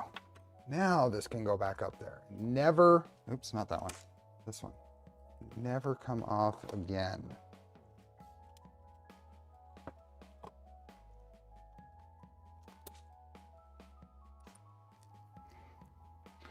I did taco truck tacos for lunch today. Nice. Chimichanga, fried burrito, deep fried burrito.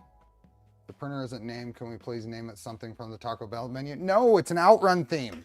It's an 80s theme, not Taco Bell. Not Taco Bell. I refuse. So all those wires and lights, this must be the Vegas build. Yeah, it'll end up it'll end up in Reno. Okay, this one is gonna just go right up the side, plug right in here. So we will cut that right about there. More Miami Vice, yeah. Andrew Humphrey, you have 2 minutes till giveaway time. That is an awfully quick shower. Well, you have 2 minutes and 3 seconds, so maybe.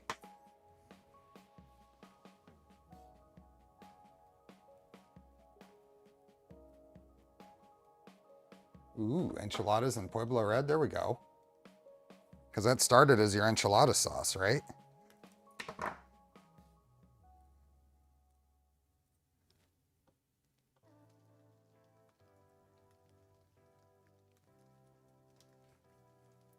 I call it the chalupa.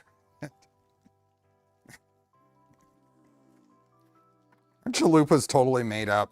That whole name. What was the thing? Or was it Gorditos? Taco Bell Gorditos?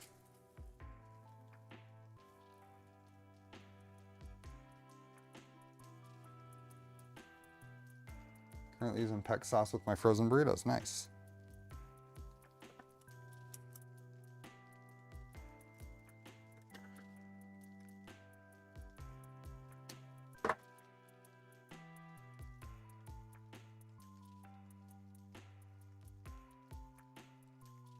Yo Kiera Taco Bell. Whatever happened to the Taco Bell dog?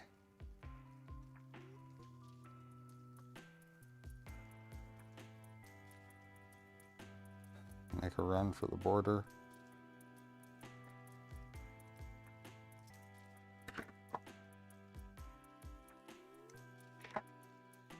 Remember, we used to have Taco Bell bean burritos available at the high school.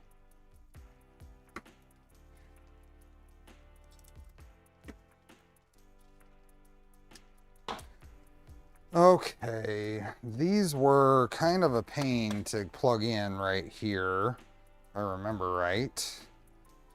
Guess I'll give it a shot, maybe use some tweezers.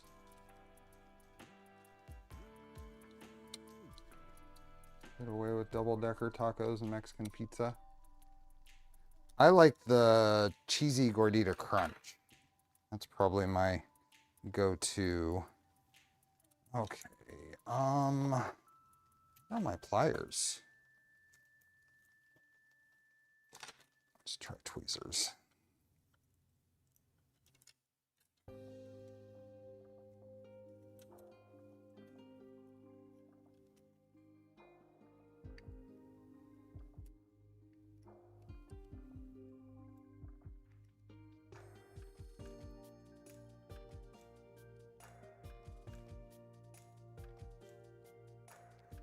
Go.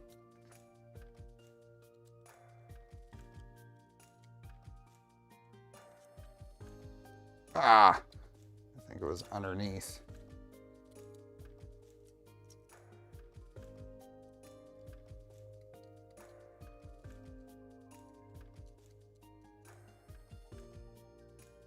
Poker table looking Cheez-Its.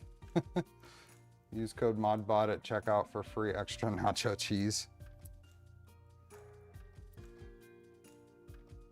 Last time I did this, I pulled the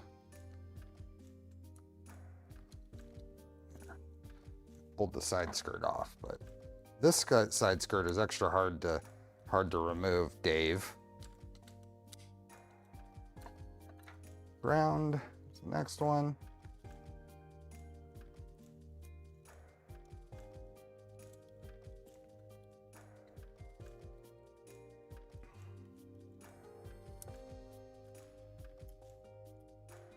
White Castle. We've got, oh, we are past giveaway time. I apologize. I know this is important to stay on track for this stream because folks are up late. I gotta get this plugged in.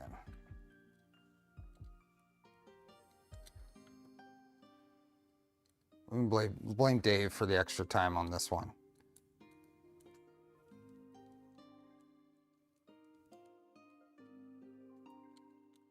Okay, only one more. Only one more.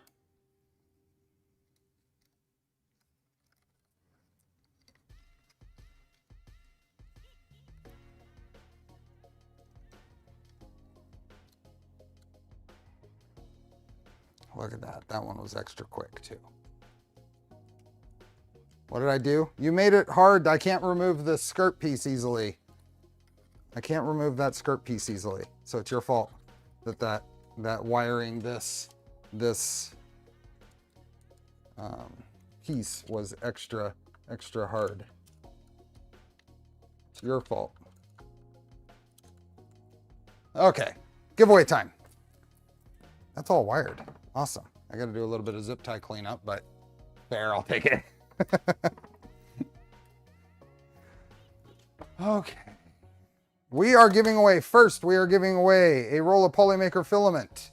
The link is in the description. Well, this is Dave's fault. I'm not going to blame Pooch on this one. This is Dave's fault. Dave's here. He'll take the blame. Roll of Polymaker filament is first. Then we've got 3 of the engraved plates to give away. So let's get through this. I did more. Oh, let's see. Wheel of names. Oop, let's get rid of last week's stuff, or Sunday stuff. Really skipped the Pooch one. Okay. We are going to close the Polymaker filament giveaway form when we haven't had a new entry in 3 seconds. So 3, 2. Whataburger, they just started popping up here. I don't know that I've been there. I just take the Taco Bell, stopped having the green sauce. Yeah, that's right. They used to have a green sauce, huh? I haven't had a new entry in this whole time of just chatting and delaying. There we go. There's one. We have to restart this. Like, my rule is I need to restart it at least once. So 3, 2, 1. And everything's good. We all good? 3, 2, 1. Done. Okay. And great. Who was first? GJ, you are good at being first. Who was last? Brian. Scott, you almost got in there. And I didn't see a sneak in. So, hi, Scott. You're second to last.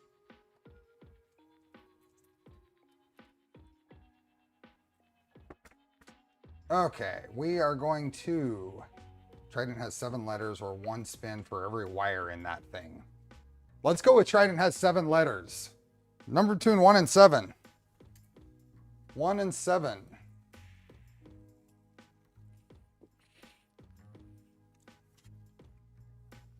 On 2 other streams.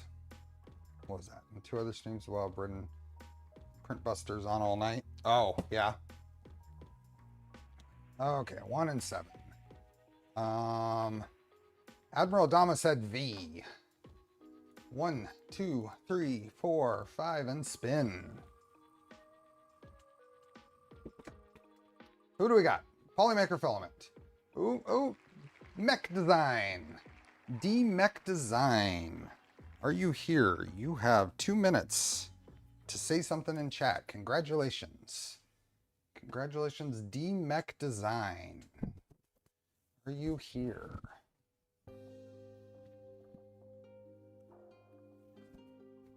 D-Mech Design.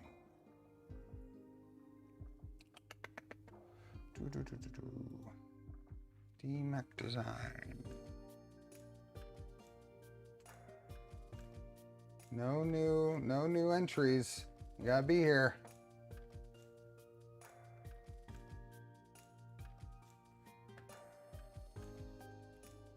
D-Mech Design. Want to make a sandwich? No sandwich. We have 3 more rolls to do. We don't have time for people not being here.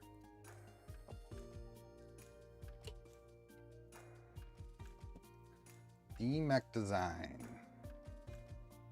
Make a taco. We've got 55 seconds. All of the hot sauce. DMech Design. Are you here? So the winner is in the US or Canada. You get a coupon to the US or Canada Polymaker stores. If you're outside the US or Canada, there's you basically get to pick a roll of filament to get sent to you. DMech Design has 24 seconds. 24 seconds.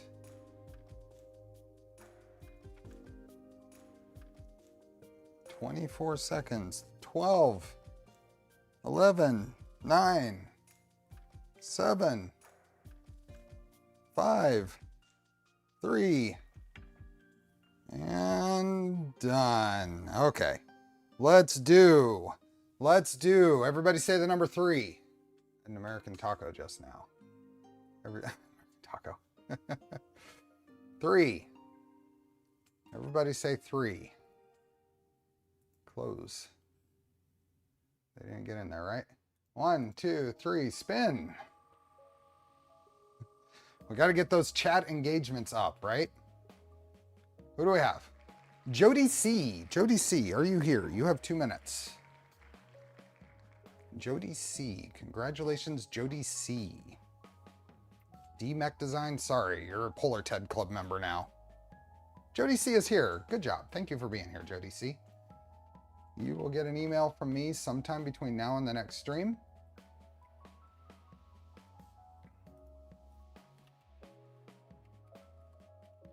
And things look good. Awesome. Congratulations. Okay, 2 weeks in a row, the one above. Oh, really? Oh, yeah, I see that. Okay, let's clear this up. Delete. You have 3 seconds to close your entry for a engraved plate from, oh boy, Focal Point Engraving, which is Pathetic Puma here in chat. This is an example. So this is a plate that Pathetic Puma sent to me. Nice little, it fits perfectly here. Little commemorative plate for the Charlie wire, switch wire that we built. So, yeah. So this is not this exact plate. There is custom, just it's serial number plate or whatever you send in the design. I'm sure Pathetic Puma will work with you on any restrictions on that or whatever. But we're giving away 3 of these, thanks to Pathetic Puma here. So thank you very much. Clee, howdy. Yeah, you got to refresh to see that full number of likes. But okay, so let's go back here, and the link is in the description. I will be closing this form when we haven't had a new entry in 3 seconds. So 3. You gonna give this a try again, Scott? 3, 2, 1. I think everybody's entered because they don't want to miss out. Because I haven't had a single new oh, there we go. New entry now. You're already entered? And see, you're excited. You don't want to miss out on this one. 3, 2, 1. And just making sure, done. Okay. Let's create this. Those plaques. Brian, you beat out GJ for the entry in this one. And who got in last? 3D Jeff.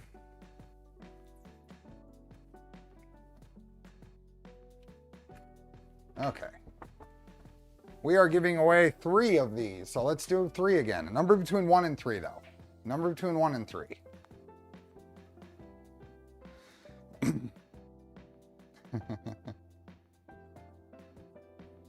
I mean, you could always do the number of Charlie emojis too. Let's split it. 2. 1, 2, and spin. So we're giving away 3 of these. So we will do first one, 2. Looks like Phil Morris. Congratulations, Phil Morris. Are you here? I'm sure I've seen you. You got to still be here though. I'm going to start my timer. Are you here? Phil Morris. Congratulations. Come on. This is worldwide. So, Phil Morris. You're a regular. I know you're here. You got to be here, unless you really want to be part of the club.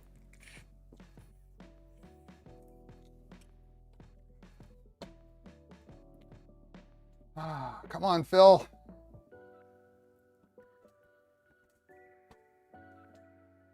He left to get tacos. Come on, Phil.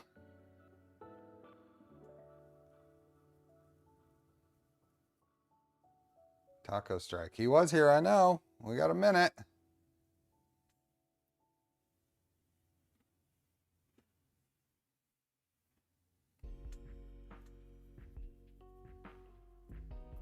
Oh, it was pure distraction. Get you to join the Polar Ted Club. 2 Polar Teds. You got 45 seconds.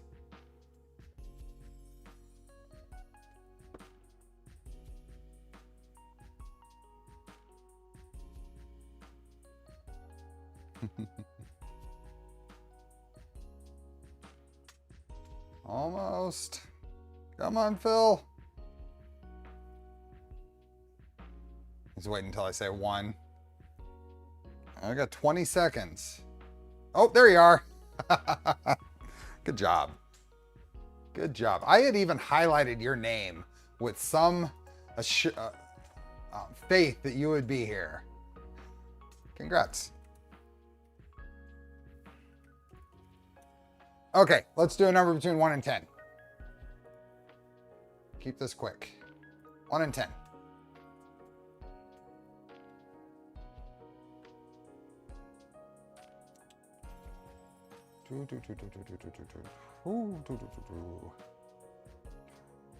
Let's see. PF Dennis, you said 3. 1, 2, 3, spin.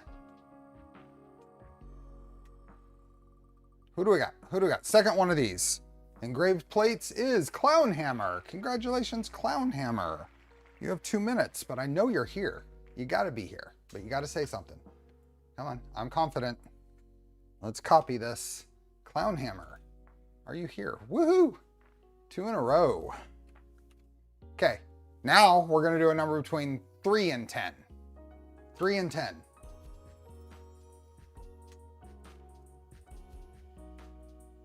Congrats, Clown Hammer. 3 and 10. Let's see. Let's see. Mad Cat, you said 7. 1, 2, 3, 4, 5, 6, 7. Spin. What do we got? Third one of these. Third one of these is Skyrim. Skyrim, another name we recognize. Are you here? Skyrim. Congratulations. Hope I didn't miss. My son bought home a Silverado High Country diesel self-driving truck. Interesting. It's crazy to trust a truck like that. I don't trust a truck like that. I don't trust any of that. You're here. Awesome. Congrats.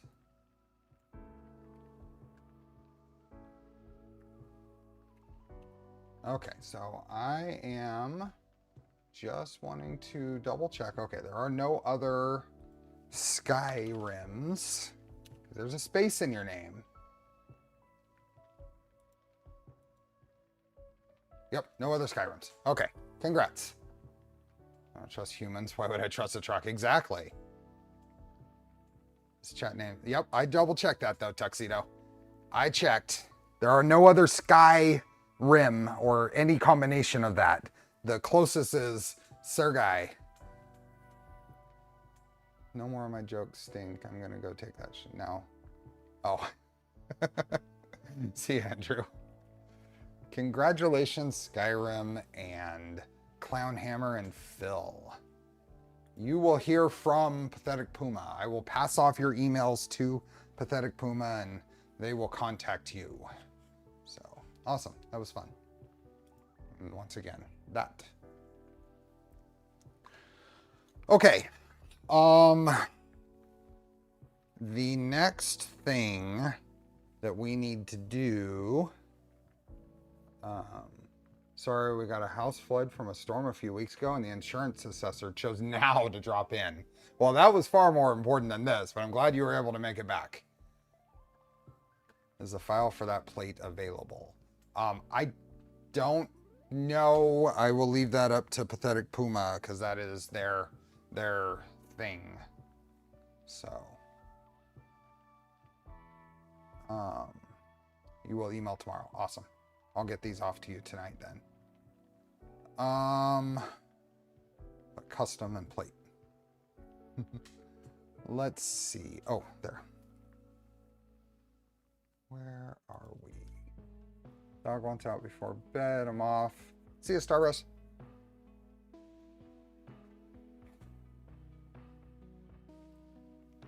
We need to hook up data. What are we doing? What are we doing? Let me get caught back up. We need to hook up the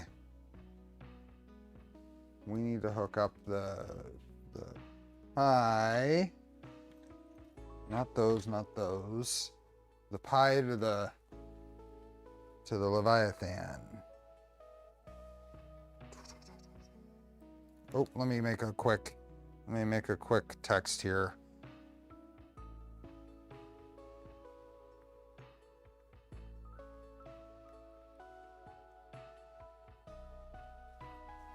Okay, get to take care of the neighbor dog again. He is a very good boy who I very much enjoy taking care of, so. Okay. I am looking for a suitable USB cable, and I know where that was, right over here, right? Here we go. Okay. USB cable, and I think what I'm going to do is power this up without this being fully hooked up, the SKSM. What kind of pupper? A very large mixed breed. He's a big boy though. He is a big boy. I'm gonna tuck this under there. And this is going to plug in. Where is that? He's a big boy. He's got some, we're pretty sure he has some amount of pit or similar, but he is the sweetest dog. And then he's a golden color, but he's a big boy.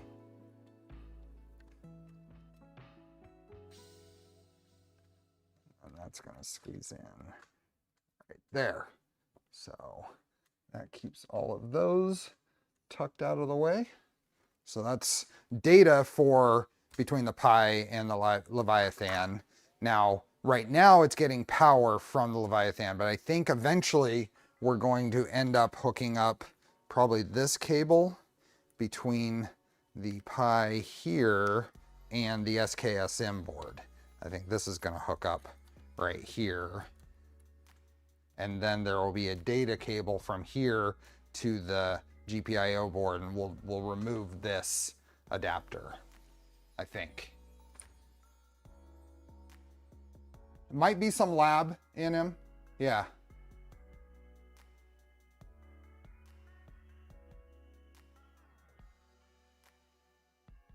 Really need kittens on this channel. They pending, in progress. You will know very shortly after I do. But I think I'm going to leave this unplugged for right now. I think this is going to be a whole other little bit of a stream getting that set up. So let's move this out of the way and tuck these wires out of the way there, just like that. But I think we're okay. Are we ready to power this on and see, make sure we don't get any magic smoke?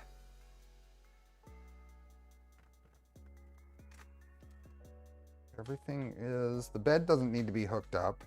We're okay without the bed in there. We just want to see this power on. Get ferret. I bet the Doge. Thanks, Blink. No sparks, no smoke. Yeah, I hope no sparks, no smoke. But I think we're good to get. We talked about powering this on today, so there's no reason not to at this point. I think we are basically wired. The last thing that's going to plug in is my little skirt, USB skirt piece. That's going to go in like that, and then just flip around and plug in right here. And that's just gonna rest right there and be just fine like that. I guess I'll put a fastener in there, and then it's basically installed.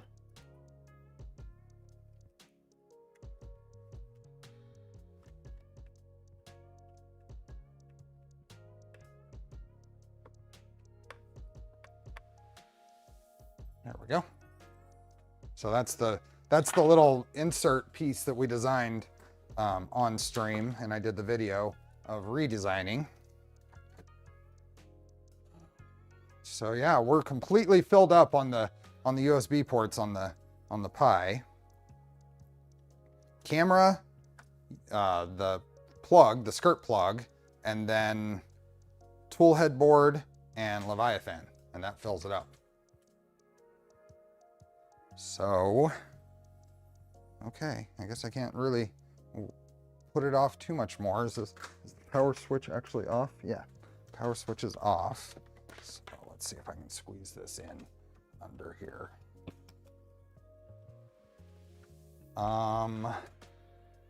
It's a quick visual.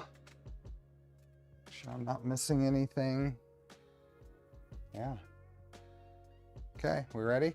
Everybody, let's get a nice zoomed in picture. Oops, sorry. Let's go right there. There. That should see just about everything right there. Good luck. Okay, no smoke. I think we've got a no smoke record, right? Is the display coming up? Yeah, the display's coming up. Fan on the XOL is on.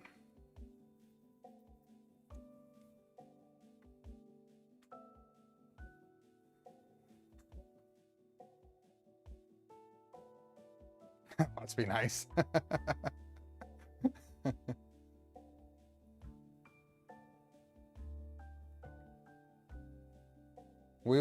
Clipper is not going to be happy. Clipper is definitely not going to be happy. Are you pinning on the XOL? Yeah, me too. Thanks, Scott. I'm pretty pleased with this. This turned out pretty well. I think I can put this slot cover on.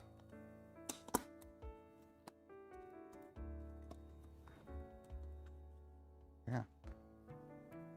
That makes it completely, now it's completely buttoned up. I do need to do a couple of zip ties over here, get this LED wire cleaned up. But other than that, everything else is in its place. Okay, so Clipper is not happy. Pull up, what is this? VT gray.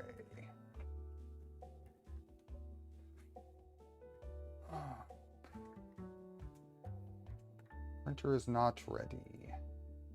Let's go SSH. Hi.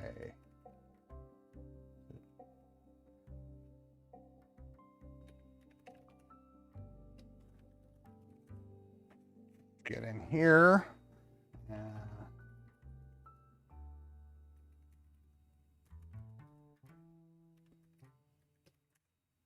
Okay, so we have, oh, so we have the 446, which is a Leviathan.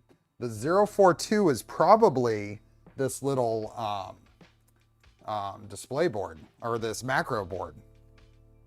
It's got to be. That's the only thing. No, it could be the orbit tool as well. It could be the orbit tool. I would actually venture to think it's probably the orbit tool. How to tell Steve is not working in IT ops, no copy paste. What do you mean? No copy paste. How to tell Steve is not working at IT ops. I manage an IT service and support group.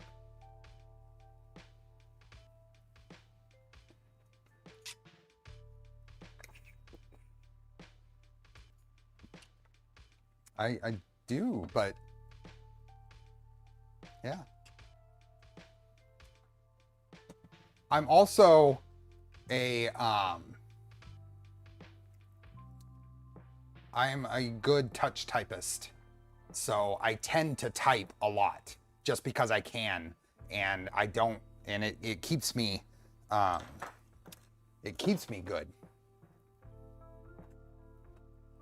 Definitely make typos, but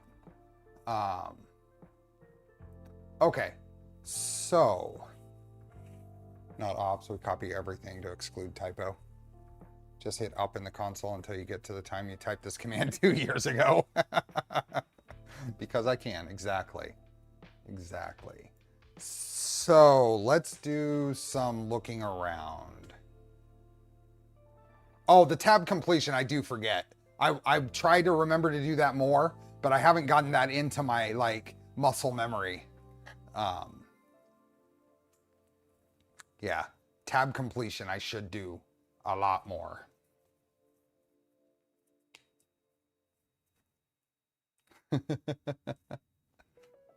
I'm killing ya.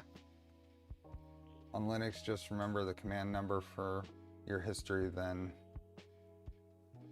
yeah.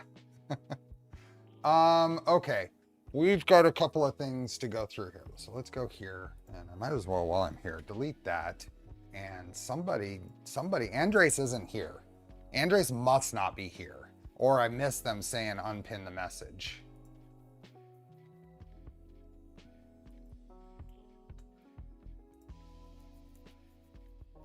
I don't mind working in terminal, but I still do everything the hard way.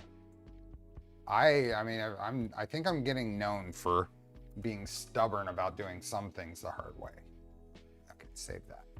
Let's go to AI experts. Where is that thing?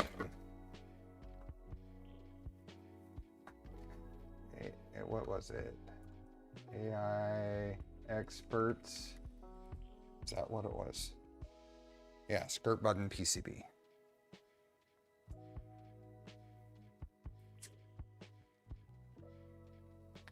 This is a pre-flashed and ready to go. It's an F072. So that must be the Toolboard. Pretty late for Andres. Yeah, it might be. And I might have missed them saying something before they left too. So this is saying it's as STM32 F072, and what we're seeing in our report here is a 042. So I'm pretty sure that's the orbit tool that's showing up. This 072, the firmware on here is probably way too old to be showing up right now. So let's go and see what we need to do for the settings for flashing this. Connectable arm skirt, SSH. These are the settings. And there's can. This can do can. Oh, I didn't hook it up. No wonder it's not showing up. I didn't. Oh, that's a problem. Oh, that's a problem. I don't have enough USB ports. I don't have enough USB ports. Okay, we are going to do something better than a USB hub. So not right now. We'll do some other things. We'll save this. But I think what I'm going to end up doing is hook up the Leviathan to the Pi via UART and use that USB port for this. Thanks for the publicity, Steve. Congrats again on the winners. I'm exhausted, not to bed. See ya, Pathetic Puma, and thank you. You have a CAN port on Leviathan? There is. I'm using the power from it to power my USB breakout board, though. So what I think I'm going to do is wire this for UART. So UART communication between the Leviathan and the Pi. That'll free up a USB port to the to this guy. Yeah. Now I could just pull off the skirt USB, but I kind of like having that there.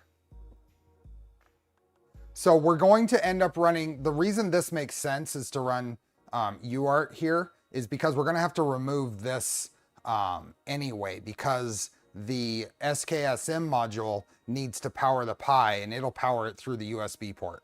It'll go from here to the USB, and then there's an auxiliary power when this thing shuts down from this connector here that goes over to various points on the GPIO board. So, yeah. Does that make sense? Is there anything there that is a bad idea? A lot of this whole build has kind of been that kind of thing. I mean, just pulling power from the CAN output here for this because we ran out of power outputs on the power supply, and I didn't want to install extra Wagos if I didn't have to. Didn't think you needed to do anything special to get UART for a Leviathan with that connector. Right, it's connected right now, but I have to remove all of this in order to get this hooked up. So that might not necessarily be true. I may be able to still use this and just run this connector to here. Those two, I need to look at that and make sure. So I may still be able to use the little breakout board, which will be nice, and then I'll only have to hook up a couple of communication ports via DuPont to here. But we'll do that on another night. We'll set up the this whole thing. We'll go, because this is kind of a new piece, I want to go through the whole process of setting this up on the system and kind of separate from getting everything else working. So the toolhead board, let's go and do a little bit of setup with that, I think. So we'll save this. We'll set up the toolhead board and get the printer as the core printer functions working. Thoughts on Beacon Contact as a replacement for Tap? I haven't used it. Chris, welcome. When is 3 Street Taco mod going in? Well, I bypassed the 3 Street Tacos lunch for a chimichanga lunch today. 3 Street Tacos was the other special.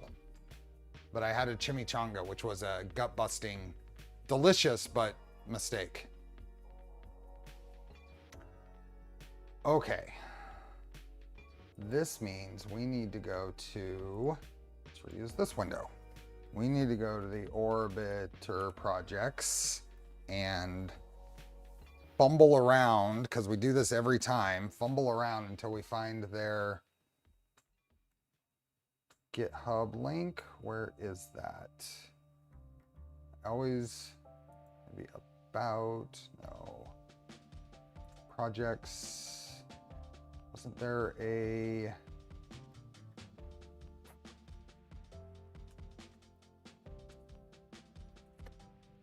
Where is these things? It's not there. It's not there. Smart sensor. If we go here, do we have a GitHub link that we can then get back to? So, okay, so we're there. Now let's go to the Robert Lorenz and the Orbiter toolboards and the O2. Is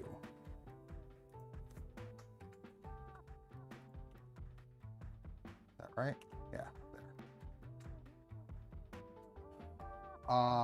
So now our clipper config is what we want to just for the toolboard. Let me get a chair.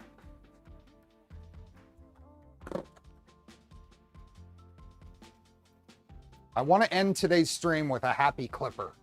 So why don't we're calling this Orbital O2.config. Let's just copy this. Go over here, go to machine, and did I have this spread out before? No. Let's create a file, orbital.cfg. That'll be good enough. And paste this here, and then our device ID is in this. So let's grab this and paste this right here. And I think the rest of this should be okay. Ew, I don't actually use firmware retraction. I'm gonna take that out. I don't know, I haven't really explored firmware retraction. It's a USB toolhead board, yep. So I'm just gonna retract or get rid of that. This is hot P. Is that what they're setting for the hot end thermistor? What is this? What is this? ADC temperature hot P. Hot end power. Oh, sensor type. Oh, okay. There's something separate. I'd have to read it again to figure out what they're trying to do. You can leave it enabled and it won't mess anything up. Do you set that in the slicer at that point? I honestly haven't looked at firmware retraction. You want to use the G10, G11 commands. Okay, so that means I would enable that in firmware, and then I'll just leave this then. I'll take that. Control / with highlighted text in these editors will comment and uncomment them. Your slicer enable it, okay. Then I'm going to save this. We've got extruder and that it's Orbital O2. Oh, that is correct. Extruder and fan stuff and the NeoPixel. Okay, save and close. Now in my printer config, we want to include, just include here, include orbital.cfg. And then for right now, I'm gonna comment out, this is the LDO Toolhead, because this had a Nighthawk or whatever in it. So I'm gonna comment that out. If you don't use G10 or G11, that firmware retraction just sits there and doesn't hurt anything, yep. And the rest of this, temperature sensor RP2040 toolhead, comment this out, that's from the toolhead. Chamber temp is okay. Oh, I was playing around. I think I was playing around with alternate temperature sensors on here and definitions. That's why that's there. And then down here on extruder, I'm gonna get rid of all of this. Oops, I was holding down the wrong key. Get rid of that. And then fans, oh, probe. Was probe defined in the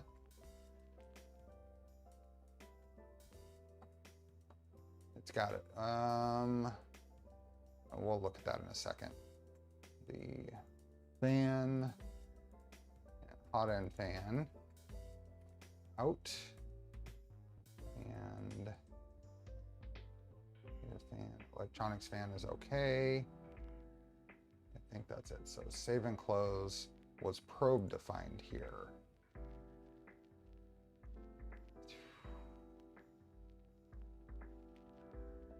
LED, resonance tester, no. So probe was not defined, but it is plugged in. Where did we, just make sure. Okay, so let's go back and documentation, pin out. Love the colors you chose for this build. Happen to have the filaments used so I can shamelessly copy for a micron build I'm doing. Absolutely, have fun, go for it. So we had plugged in the, yep, we plugged it into, what was it? PA15 for probe. PA15 is what we did for our tap probe on this. Just looking at that. Yeah. PA15. So let's go, what is this thing? Orbital 02. Let's close this and go back to printer config and probe. And we're gonna say Orbital 02 PA15. PA15. And I think that'll work. So I think if we save and restart, we could have a happy clipper. No. Unknown pin chip name LDO Toolhead. What is that still? Where is that still defined?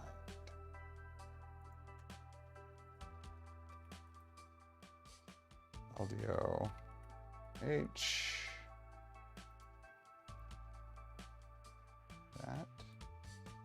Ah, temperature sensor chamber temp. Oh, that's where that was. Okay, that's why. That makes sense. Let's just comment that out. And save and restart. Oh, we still have somewhere.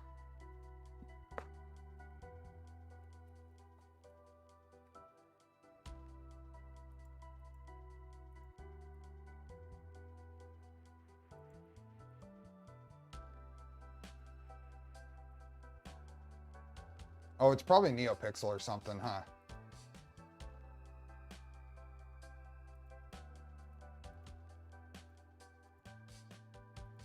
Where is it? Oh, I bet you save and close. Is there a input shaper? Ah, there it is. The whole input shaper config file is still referencing it. So if I go here and comment this out, that's why. The Orbital file has, I think it had at least some of the stuff there. We'll have to look at it, but that input shaper we may have fun dealing with anyway. Esoterical, welcome. Probably include the, on the Orbital, oh, the pull-up resistor, or the pull-up on it. Is that,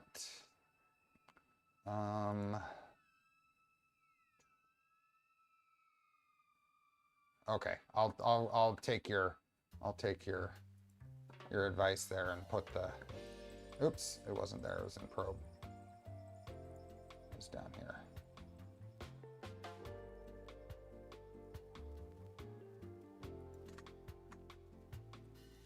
Okay, pull up. Save and restart. Ah, what is still pulling that? The shaper, shape and tune, orbital printer. what is still pulling that? I thought I just searched the whole thing.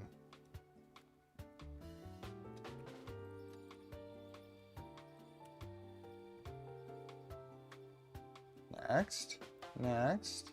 That's commented. That's commented. 2 more configs that are on next page. No, well, yeah. It's not in here. The next page was, oh, yep, that's what I should have known that. I should have known that.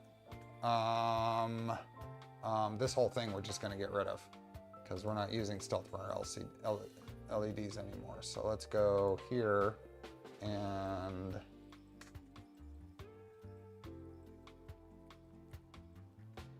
where did I include that?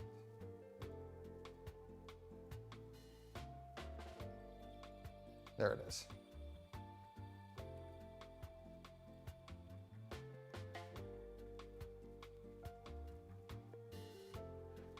Okay, save and restart. There we go. We're getting somewhere. ADC out of range. So there's something defined that's not actually working right now. And that's probably the temperature sensor for the hot end. Because I bet you it's not actually, I bet you it needs to be set here. Extruder, sensor type. What is the, so this is a Rapido, not a 2, not a V2. What was the default thermistor for the Rapido? Oh, the bed's not hooked up. The bed's not hooked up too. So the bed thermistor is actually causing this error. The bed's not hooked up.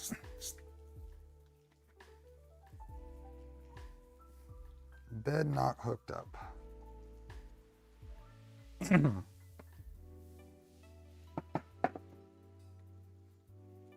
I'm going to bodge this together to fix that.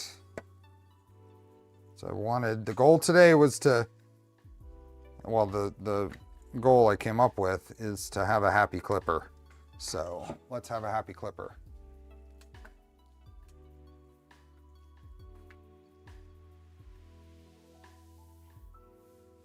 There we go. We have a happy clipper. I don't know about that hot end power -1C. That's something that's in that we need to explore closer in that Orbital config from Robert. That's in the Orbital config. And I think that's a workaround for something. I need to reread it, but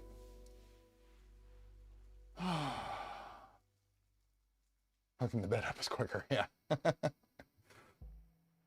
Cool. We have a happy clipper. We have a happy clipper with fans running. Fans are running in here. And I think that's good for that's a good progress. This is what we have.